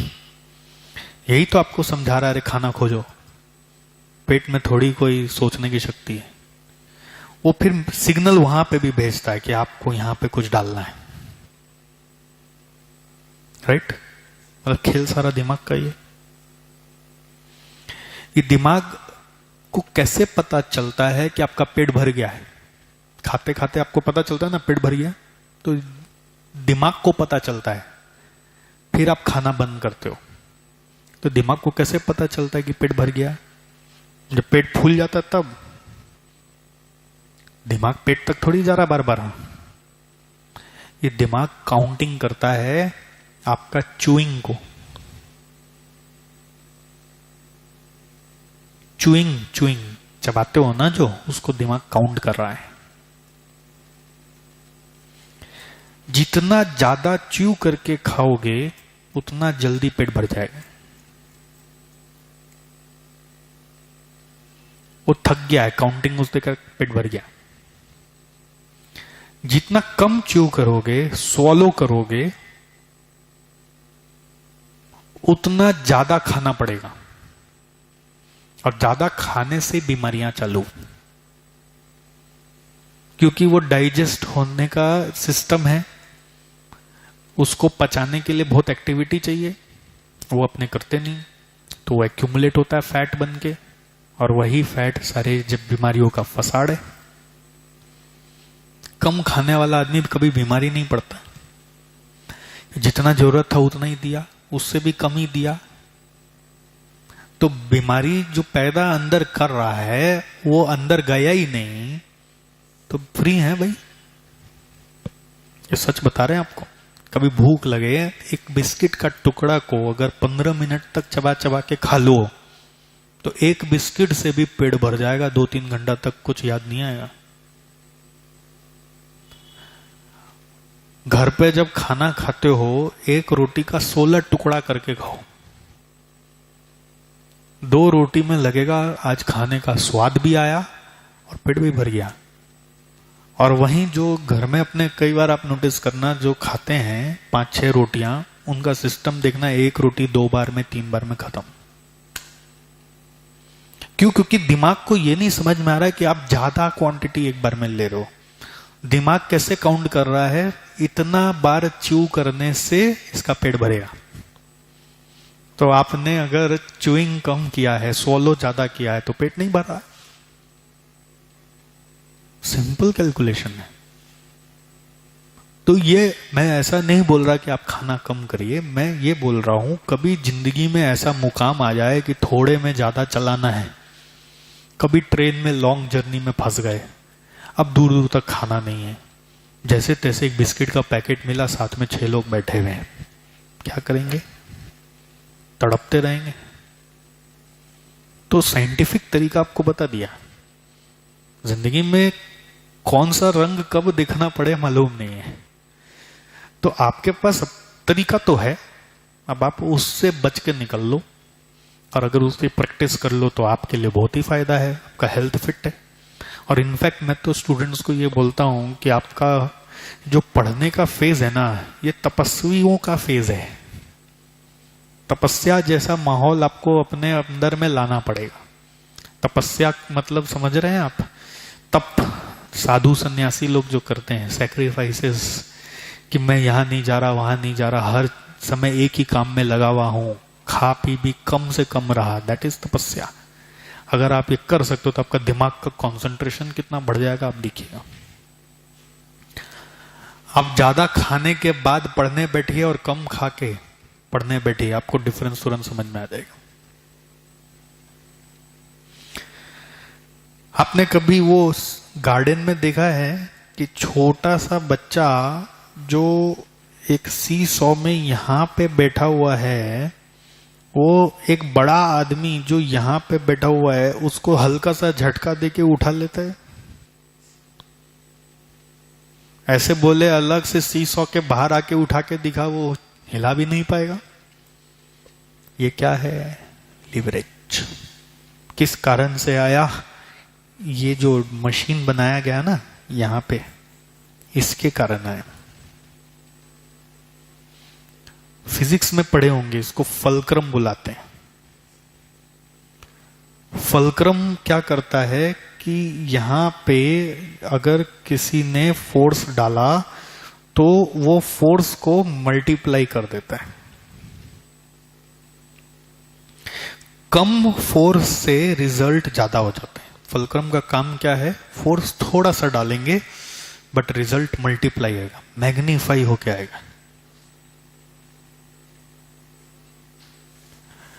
जो मशीन ऐसा कर पाता था फिजिक्स में, उसको बुलाते थे लीवर। याद आ रहा है? Lever, first class lever, second class lever, third class lever fulcrum के पोजीशन के ऊपर होते हैं। जैसे आपको अखरोट को काटना है, आप उंगली से ऐसे दबा के काट सकते हैं, 2 उंगली से। कोई रेसलर वेसलर है तो बात अलग है, खली पहलवान जैसा। बट अगर यही 2 उंगली एक अखरोट का कटर आता है या कैंची जैसा कुछ आता है, उसमें डाल दिया जाए,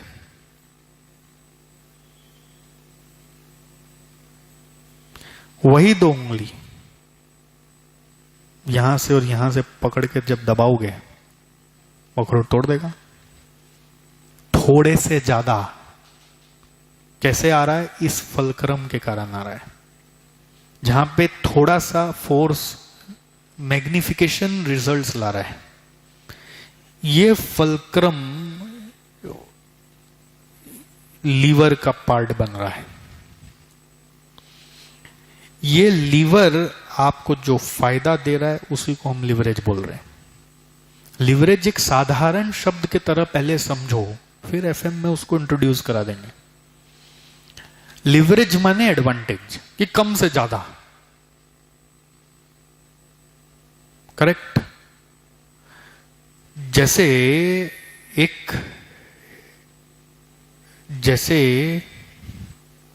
बच्चा है, उसको बिजनेस करना था अपना, और उसको उसके दादाजी ने पैसे दे दिए, जाओ तू बिजनेस कर लो।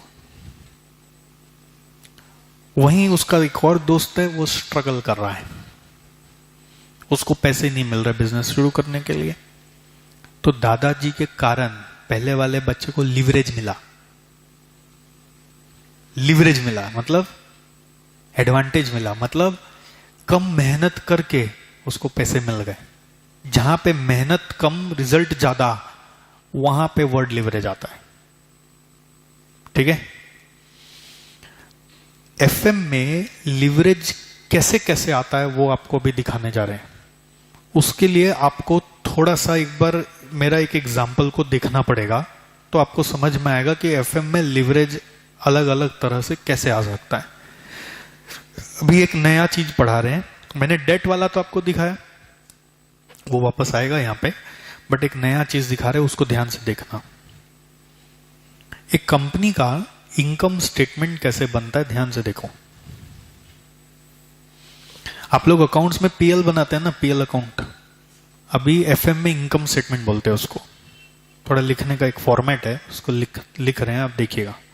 सबसे पहले सेल्स लेस वेरिएबल कॉस्ट, ये रूल है, आप फॉर्मेट देखिएगा। Generally variable cost fix cost minus करके प्रॉफिट आता है, बट हम लोग बोलते हैं सेल्स माइनस वेरिएबल कॉस्ट से एक आंसर जिसका नाम है कंट्रीब्यूशन। फिर लेस करते फिक्स कॉस्ट, तो जो आंसर आता है उसको जनरली प्रॉफिट बोलते हैं, sales minus cost is profit, but FM में उसको बुलाते हैं EBIT, earnings before interest and tax. अभी इसमें से इंटरेस्ट पेमेंट करना है, टैक्स पेमेंट करना है। एक बार यहीं पे रुक जाते हैं, इनकम स्टेटमेंट कंप्लीट नहीं हुआ बट यहीं पे रुक जाते हैं। अभी सोचो एक कंपनी है, ध्यान से देखना कुछ फैक्ट्स को, जिसका सेल्स 10,000 रुपया होता है, उसका वेरिएबल कॉस्ट सेल्स से जुड़ा हुआ है 60%, तो 6,000 रुपया गया। कंट्रीब्यूशन है उसमें 4,000, फिक्स कॉस्ट उसमें नहीं है, तो उसका ईबीआईटी कितना हुआ? 4,000। करेक्ट? इस कंपनी ने सोचा कि चलो मेहनत बढ़ाते हैं, एफर्ट बढ़ाते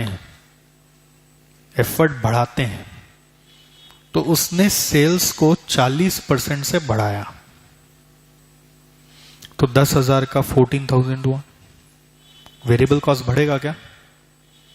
सेल्स बढ़ा तो वेरिएबल कॉस्ट बढ़ेगा। हाँ, 60% ऑफ 14,000 लगेगा, 8,400। कंट्रीब्यूशन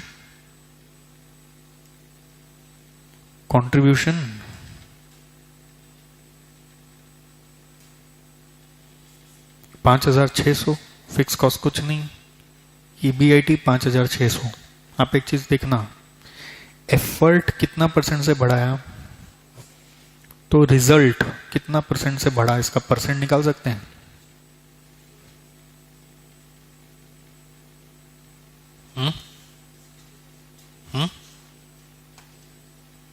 क्या कर रहे हैं? 1600 बाई 4000, 40% ही तो आया। जितना एफर्ट बढ़ाया उतना ही रिजल्ट आया। ये है एफर्ट, ठीक है, ये है रिजल्ट। सिंस एफर्ट और रिजल्ट बराबर है, इसलिए हम लोग बोलते हैं यहां लिवरेज नहीं है। वो तो इक्विटी वाला आपको याद है ना, 1 पे 1, 10 पे 10, वैसा ही केस हो गया। तो लिवरेज तब है जब थोड़े से ज्यादा आए, यानी 40 के एफर्ट से 40 से ज्यादा आना चाहिए। 40 पे 40 लिवरेज नहीं है। नो लिवरेज, नो लिवरेज मतलब जीरो नहीं बोलते। 40 पे 40 यानी 1, 40 पे 40 आ रहा है यानी 1 आ रहा है, 1 आ रहा है मतलब लिवरेज नहीं आ रहा। अब इसी को ऐसे देखो कि यहां पे 10,000 था, ठीक है, यहां पे 6,000 था। इस कंपनी ने कुछ अपना जगह वगह ले रखा था जिसका भाड़ा इनका 2,500 जाता था, तो प्रॉफिट आता था 1,500। इसने अपना एफर्ट 40% से बढ़ा दिया, 10,000 को 14,000 कर दिया, 6,000 का 8,400 कर दिया, कंट्रीब्यूशन 5,600 हो गया। फिक्स कॉस्ट बढ़ेगा क्या? नहीं, वो तो उतना ही रहेगा। तो ईबीआईटी कितना आ गया? 3,100। तो कितना परसेंट से बढ़ा? नोटिस करिएगा, यहां से यहां 40% बढ़ा, यहां से यहां 3,100 माइनस 1,500 बाई 1,500 कितना परसेंट से बढ़ा?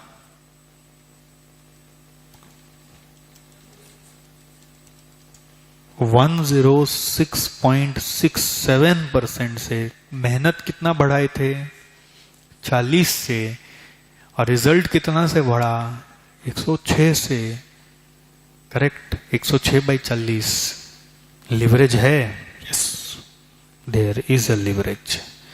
तो आप दोनों सिचुएशन से ये समझ पा रहे हैं कि लिवरेज आया किसके कारण, क्या चीज के कारण लिवरेज मिला आपको? यस, फिक्स कॉस्ट के कारण। जब फिक्स कॉस्ट नहीं होता है तो जितना मेहनत करोगे उतना नतीजा मिलेगा।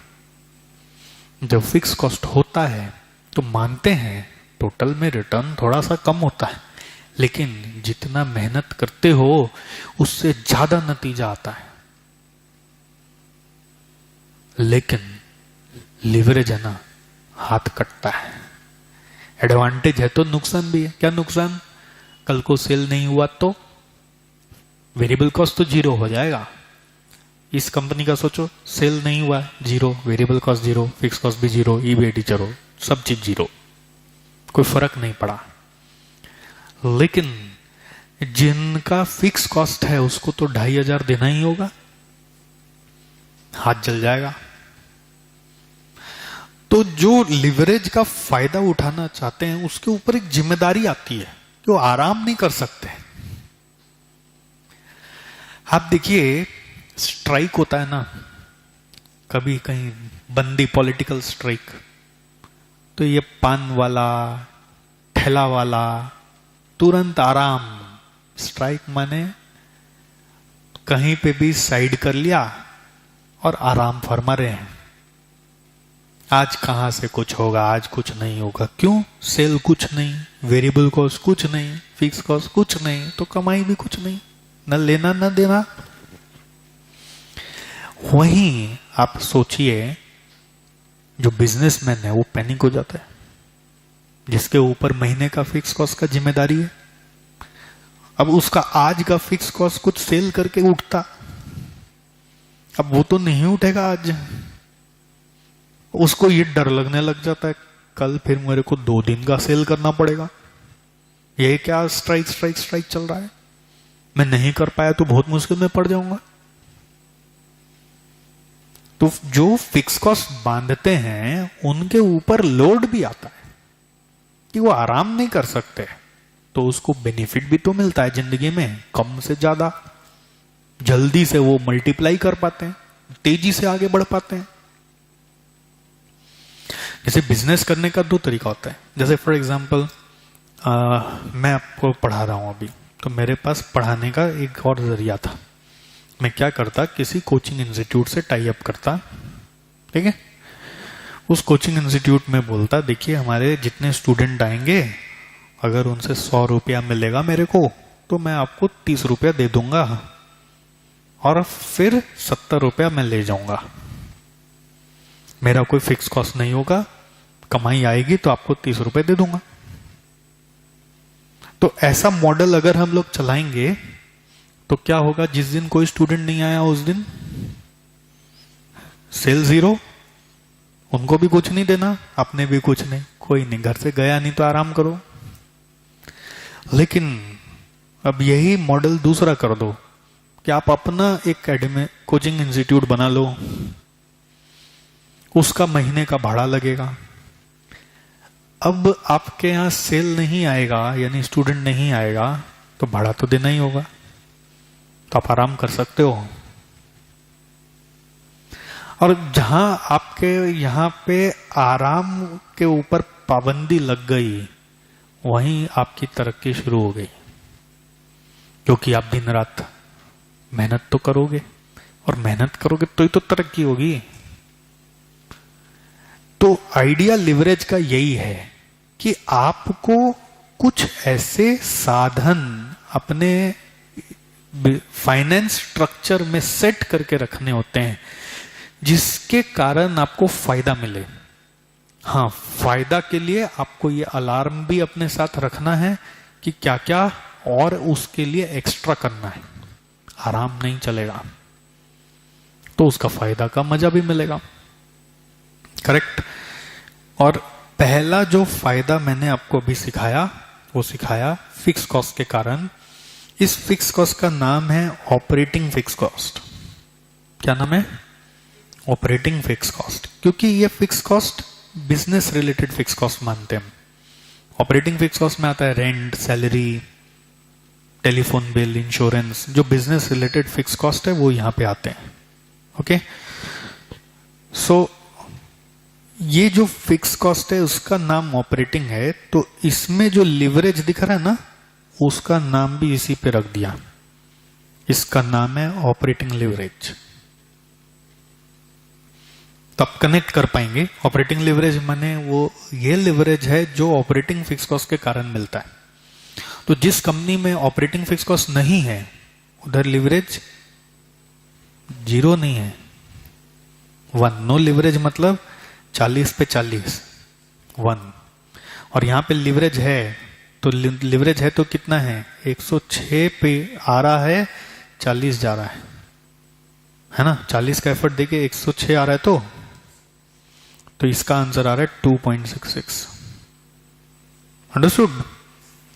तो लिवरेज नहीं है मतलब 1 है, लिवरेज है मतलब 2.66 है। और वो लिवरेज अगर ऑपरेटिंग फिक्स कॉस्ट से मिला तो उस लिवरेज का नाम है ऑपरेटिंग लिवरेज। ठीक है, चलिए आप मैट में आइए एक बार।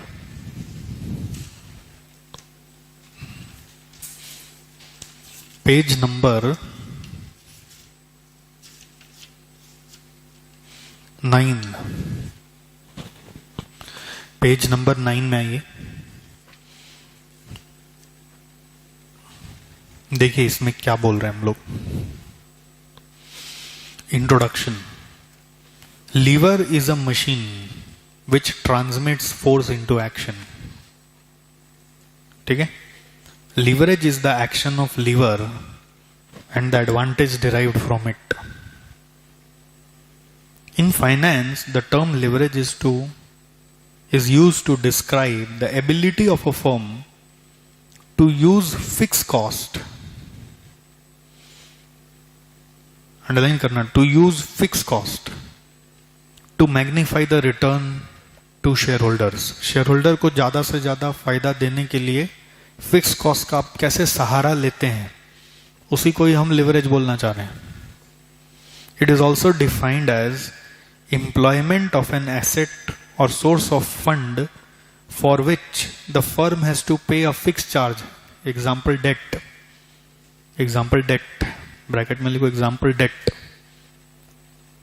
देखो लाइन को पढ़ो। It is also defined as employment of an asset और source of fund for which the firm has to pay a fix charge. तो डेट का फिक्स चार्ज लगता है, आपको देना ही होगा। अगर आप डेट लेते हो तो आपको लिवरेज मिलता है ना। डेट से बोलो या फिक्स कॉस्ट से बोलो, बात एक ही है, क्योंकि डेट में भी फिक्स इंटरेस्ट होता है। The leverage effect in finance के लिए एग्जाम्पल बनाया गया है नो फिक्स कॉस्ट और फिक्स कॉस्ट का, जिसमें आप ये डेटा को फिलअप कर लेंगे। इसको फिलअप कर लीजिए। पहला केस है नो फिक्स कॉस्ट का, दूसरा केस है विथ फिक्स कॉस्ट का।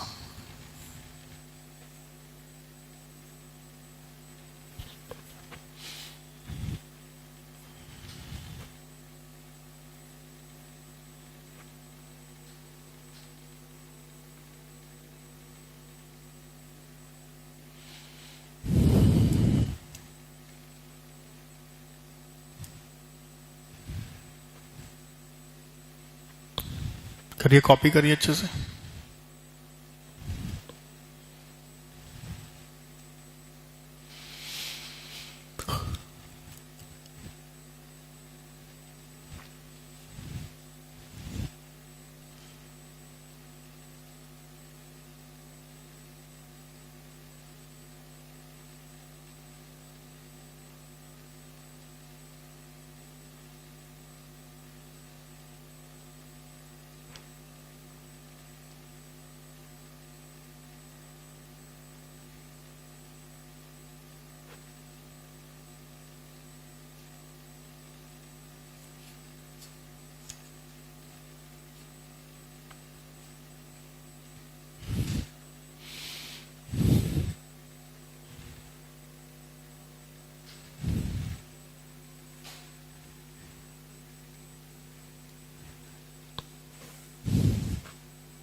हुआ?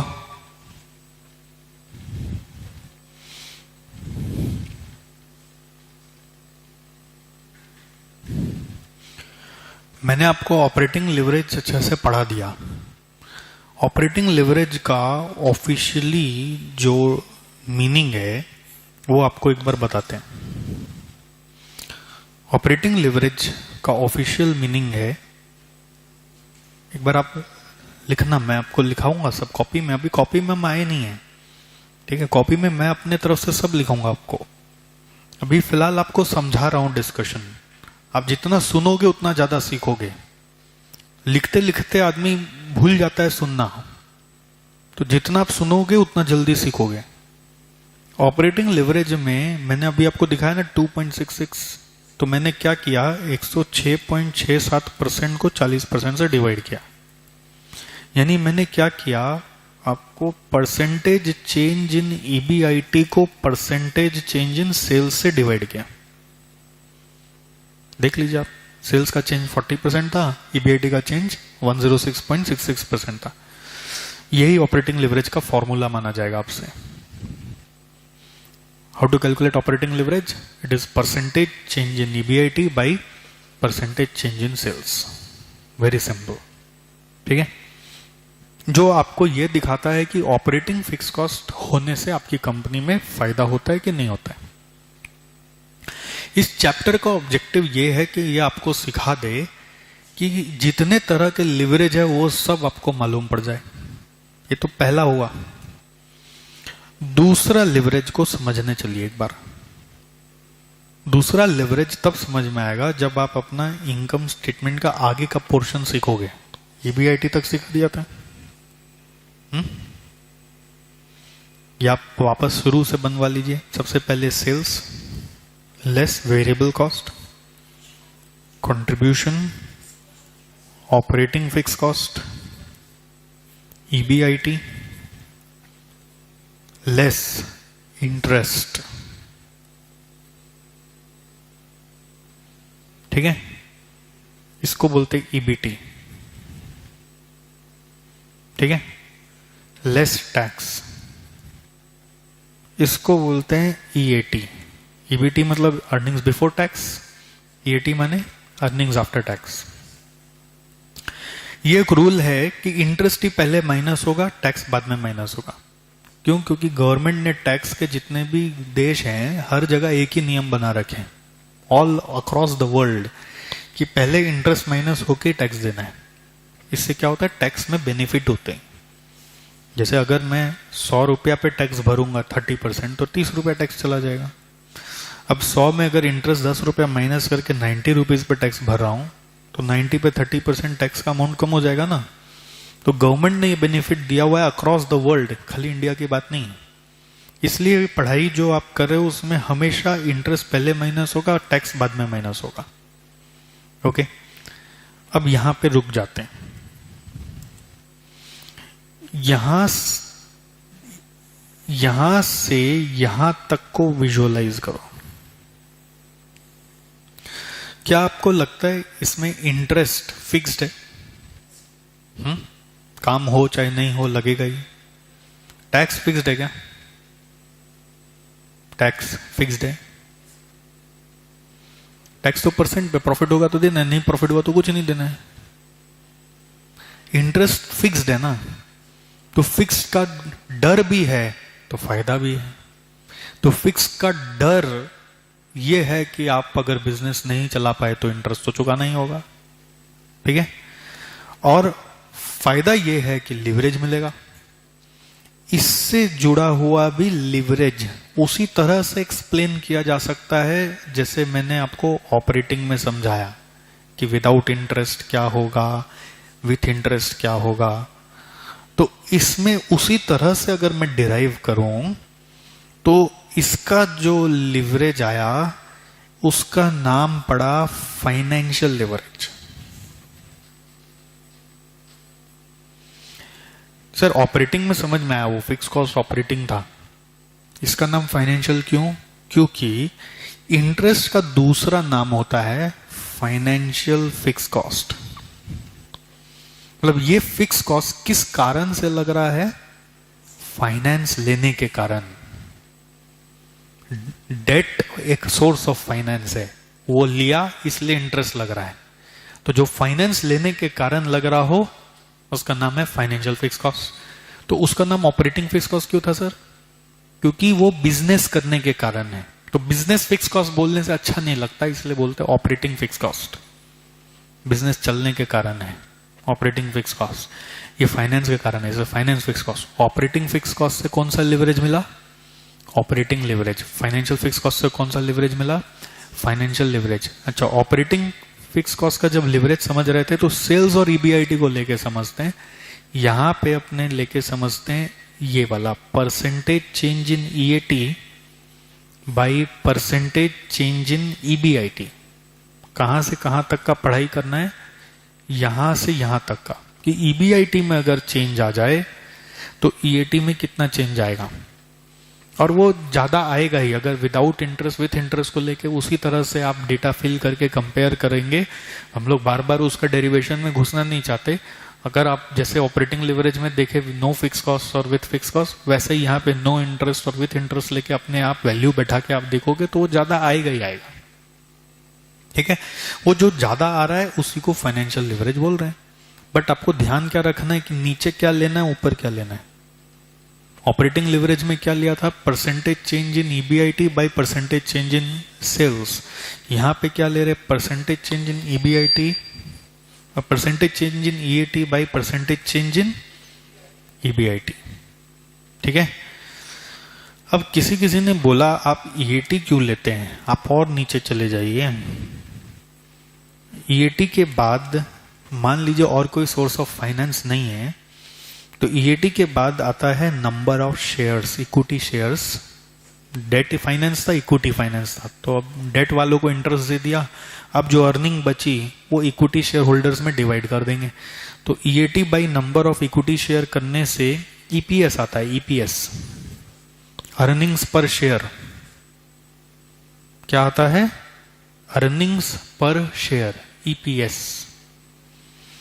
तो आप यहां से जो एनालिसिस कर रहे थे, किसी ने बोला यहां से नहीं करके आप यहां पे आके ईपीएस पे करो, परसेंटेज चेंज इन ईपीएस करो।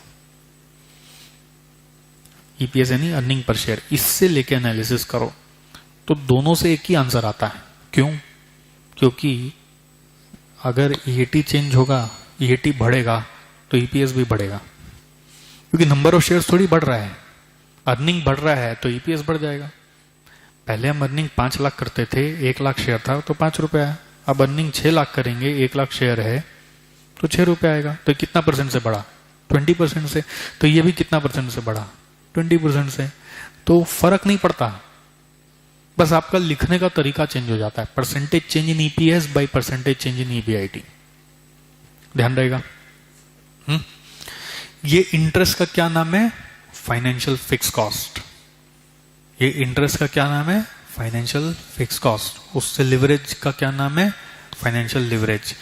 तो लोगों ने क्या किया यार, पढ़ाई बनाते बनाते उन्होंने इससे जुड़ा हुआ रिस्क का भी नाम रख दिया। मैंने बोला ना, हर लिवरेज के साथ जुड़ा हुआ रिस्क है।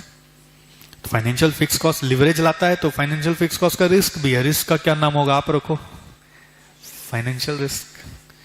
ऑपरेटिंग फिक्स कॉस्ट लिवरेज भी ला रहा है, क्या नाम है, ऑपरेटिंग लिवरेज। तो रिस्क भी ला रहा है, उसका नाम क्या होगा, ऑपरेटिंग रिस्क या बिजनेस रिस्क। तो रिस्क कितना तरह का है, 2 तरह का।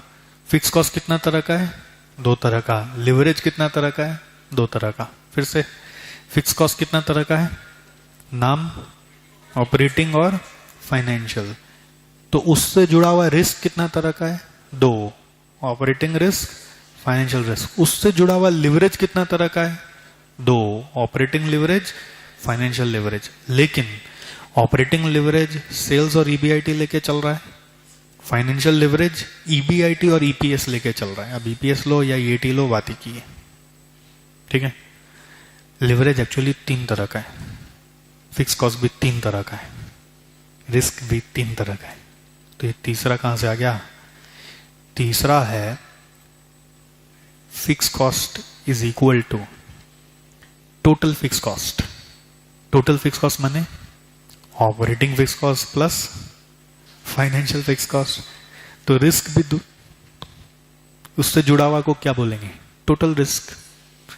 उससे जुड़ा हुआ लिवरेज को क्या बोलेंगे, कंबाइंड लिवरेज। लिवरेज का नाम में टोटल लिवरेज नहीं रखा, क्या रखा, कंबाइंड लिवरेज। तो कितना तरह का लिवरेज हो गया, 3 तरह का, नाम, ऑपरेटिंग, फाइनेंशियल और कंबाइंड। उसी तरह से कितना तरह का रिस्क हो गया, 3 तरह का, operating risk, financial risk, total risk. कितना तरह का फिक्स कॉस्ट हो गया, 3, operating fix cost, financial fix cost and total fix cost. इस चैप्टर में अब बस आपको सीखना है कि ऑपरेटिंग लिवरेज ज्यादा होना चाहिए कि कम होना चाहिए, फाइनेंशियल लिवरेज ज्यादा होना चाहिए कि कम होना चाहिए, कंबाइंड लिवरेज ज्यादा होना चाहिए कि कम होना चाहिए, क्या सही है, तीनों में बैलेंस कैसे मेंटेन करें, क्या ज्यादा होना सही है या कम होना सही है, ये पढ़ाई अभी पेंडिंग है। और ये जो कैलकुलेशन यहां पे आए आप देख रहे हैं, अभी तो मैंने फॉर्मूला से ज्यादा बात किया, नंबर्स आपको नहीं दिए।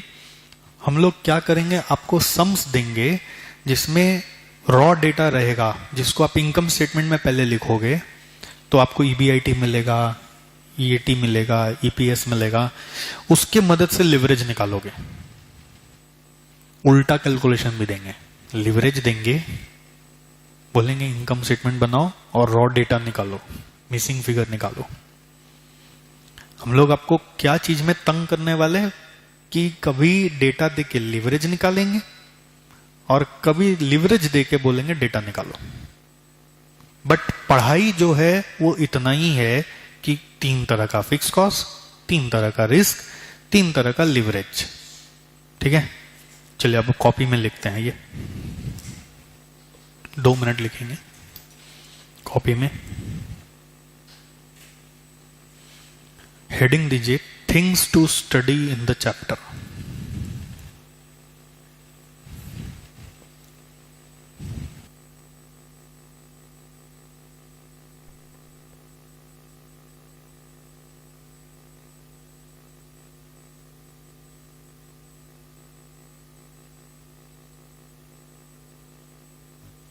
Things to study in the chapter.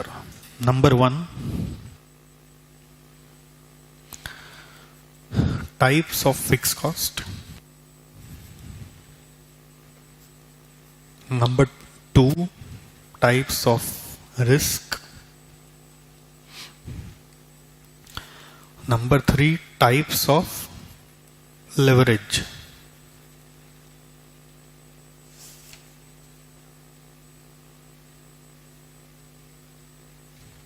ठीक है। नंबर 4, एनालिसिस ऑफ लिवरेज, जो मैंने अभी सिखाया नहीं, मैं बोला ना बैलेंस कैसे रहेगा, कौन सा ज्यादा कौन सा कम, कौन सा क्या रहेगा उसके ऊपर। 5th, इस पढ़ाई के ऊपर अभी कुछ भी चर्चा नहीं की गई है, वो है types of break even point. ये क्या है, ब्रेक इवन आपने सुना होगा पहले, मतलब क्या होने से नो प्रॉफिट नो लॉस। ये जब फिक्स कॉस्ट का लोड रहता है ना तो आदमी डरता है, वो सोचता है यार मिनिमम कितना होना चाहिए जिससे नुकसान तो ना हो, मिनिमम मुझे क्या करना पड़ेगा जिससे मेरा नुकसान ना हो, उसके लिए ब्रेक इवन का पढ़ाई आता है। ये फिक्स कॉस्ट जब जब होता है तो उससे जुड़ा हुआ रिस्क होता है, तो उस रिस्क को समझने के लिए इंसान ब्रेक इवन निकालता है। तो इसके बारे में भी अभी कुछ चर्चा हुई नहीं, आपके साथ हो जाएगी, ये अगला क्लास का डिस्कशन में रहेगा। ओवरऑल टाइप्स ऑफ सम क्या रहेगा, आपको छोटे छोटे कैलकुलेशन से गुजरते हुए डिफरेंट टाइप्स ऑफ लिवरेज निकालने आने चाहिए, या लिवरेज दिया हो तो उससे डेटा निकालना आना चाहिए। ठीक है, साइड का स्टडी है, एक्स्ट्रा स्टडी जो बेसिक में आपको पता होना चाहिए, साइड वर्क बोल सकते हैं आप। ये आपको एक इनकम स्टेटमेंट का फॉर्मेट जो भी मैंने सिखाया, ईफेश तक पहुंचने का, सॉरी ईपीएस तक पहुंचने का, वो फॉर्मेट आपको मालूम होना चाहिए।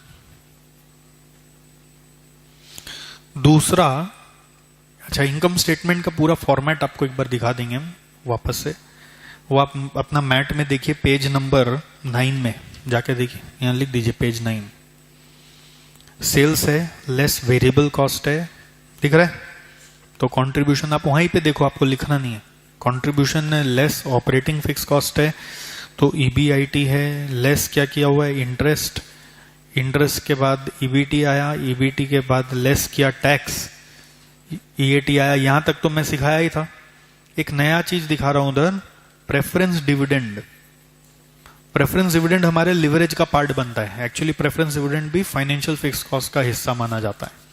मैंने उसको लेके अभी कुछ बताया नहीं, बाद में बताऊंगा, ठीक है, क्योंकि ये सम्स में ज्यादा यूज नहीं होता। बट फाइनेंशियल फिक्स कॉस्ट में एक इंटरेस्ट भी आता है, एक प्रेफरेंस डिविडेंड भी आता है। ठीक है, तो ईएटी के बाद जो आता है उसको बोलते हैं इफेश, earnings available for equity share holders. Preference वालों को देने के बाद ही इक्विटी शेयर होल्डर कुछ खाता है। तो इफेश के बाद नंबर ऑफ इक्विटी शेयर्स उसको डिवाइड करते हैं तो आंसर आता है ईपीएस। मेरे ऊपर के एग्जांपल में मैंने इफेश इसलिए यूज नहीं किया क्योंकि प्रेफरेंस डिविडेंड नहीं था, तो मैंने बोला ईएटी से ईपीएस निकाल लो, ठीक है। बट प्रेफरेंस डिविडेंड होने से जो रिजल्ट आता है उसको बोलते हैं earnings available for equity share holders. Earnings available for equity share holders, उसको नंबर ऑफ इक्विटी शेयर्स से, इक्विटी शेयर होल्डर्स नहीं, इक्विटी शेयर से डिवाइड करते हैं तो अर्निंग पर शेयर आता है।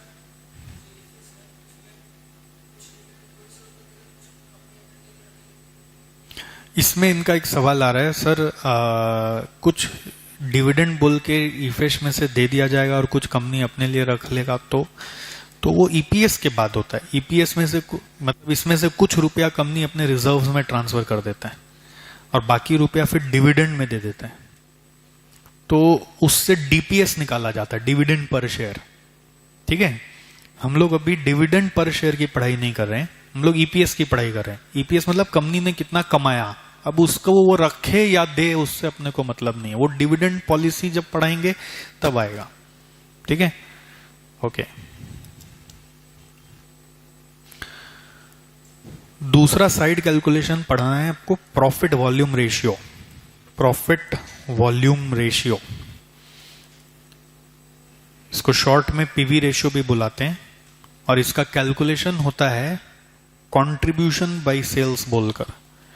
मतलब कंट्रीब्यूशन कैसे आता है, सेल्स माइनस वेरिएबल कॉस्ट, ठीक है। तो कंट्रीब्यूशन बाय सेल्स से एक रेशियो आता है जिसको बोलते हैं प्रॉफिट वॉल्यूम रेशियो। ये सब आपका कॉस्टिंग में और डेप्थ में जाएगा, बट फिलहाल इतना जानने से कम हो जाएगा। कंट्रीब्यूशन बाय सेल्स, एक चीज देखो, रुको, कंट्रीब्यूशन कैसे आ रहा है देखो, दो तरीका से आ रहा है, सेल्स माइनस वेरिएबल कॉस्ट, या फिर उल्टा भी जा सकते हैं ना, कैसे, ईबीआईटी प्लस फिक्स कॉस्ट। हाँ, ये क्या आंसर आएगा, दोनों तरह से आना चाहिए आपको, ठीक है। पीवी रेशियो निकालने का एक तरीका ये भी है, क्या सॉरी, कंट्रीब्यूशन निकालने का दो तरीका आपको दिखाया मैंने, एक है सेल्स माइनस वेरिएबल कॉस्ट और दूसरा है EBIT plus operating fix cost, दोनों काम आता है। एक और फॉर्मूला है पीवी रेशियो निकालने का, वो है change in EBIT by change in sales. दोनों से एक ही आंसर आता है।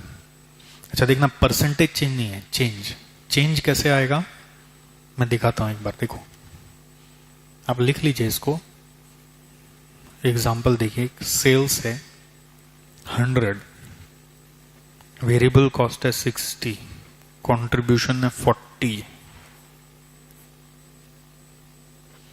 तो मुझे बताओ यहां पे पीवी रेशियो कितना हुआ,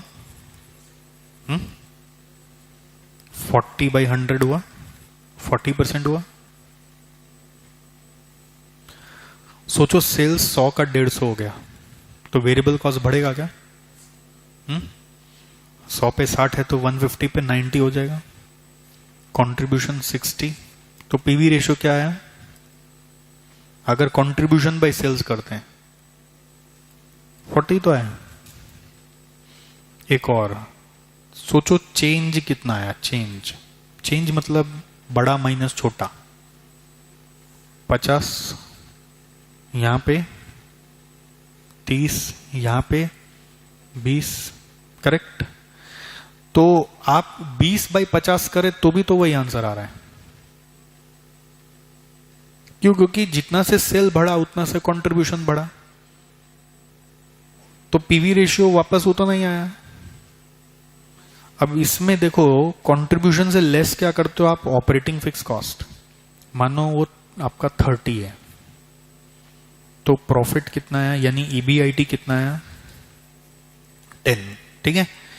अब सेल अगर बढ़ गया तो फिक्स कॉस्ट बढ़ेगा क्या, नहीं, तो 30 यहां पे भी माइनस होगा तो ईबीआईटी 30 आया।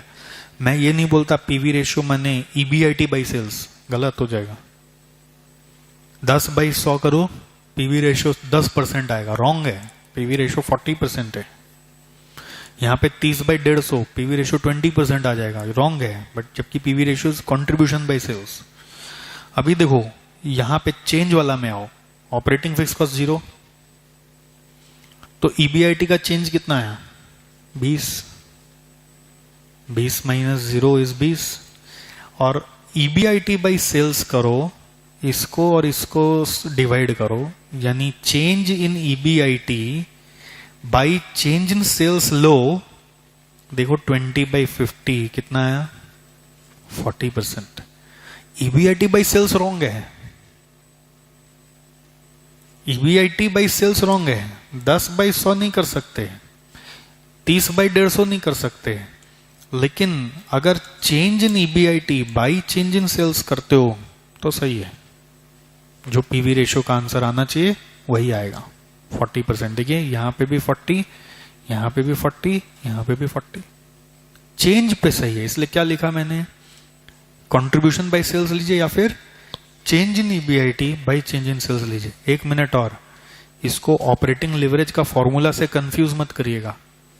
ऑपरेटिंग लिवरेज का फॉर्मूला मैंने क्या लिखा था, एक ये देखिए क्या लिखा था, क्या एक्स्ट्रा जुड़ रहा है पता है, percentage change in EBIT by percentage change in sales, उससे पूरा आंसर का रूपरेखा चेंज हो जाता है। आप ये नहीं बोलना सर परसेंट तो कट गया, बात तो बराबर है, ना ना ना ना ना ना, ऐसे नहीं कट सकता परसेंट, ये पूरा आंसर ही बदल देगा। इसका जो आंसर आ रहा है और उसका जो आंसर आ रहा है एकदम अलग आता है, ठीक है। तो ऑपरेटिंग लिवरेज में percentage change in EBIT by percentage change in sales है, और पीवी रेशियो में क्या है, सिर्फ चेंज है, नॉट परसेंटेज चेंज, ठीक है। तो आप इसको नोट कर लीजिए, आपका आज का काम हो गया। ये एग्जाम्पल भी लिख लीजिए, याद रहेगा।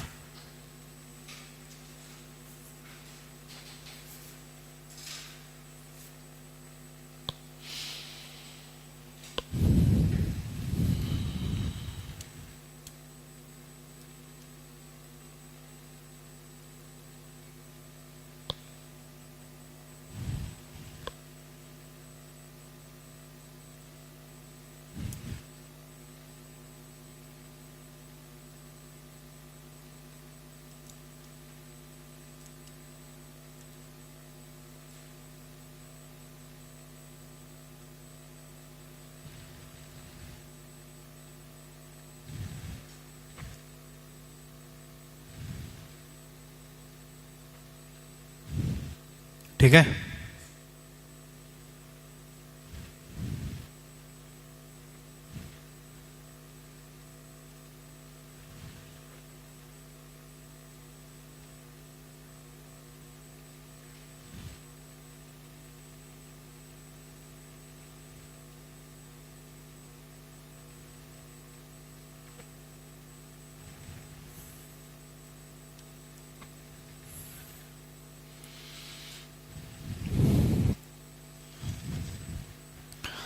आपको जस्ट थोड़ा सा घर पे पढ़ने का काम देते हैं।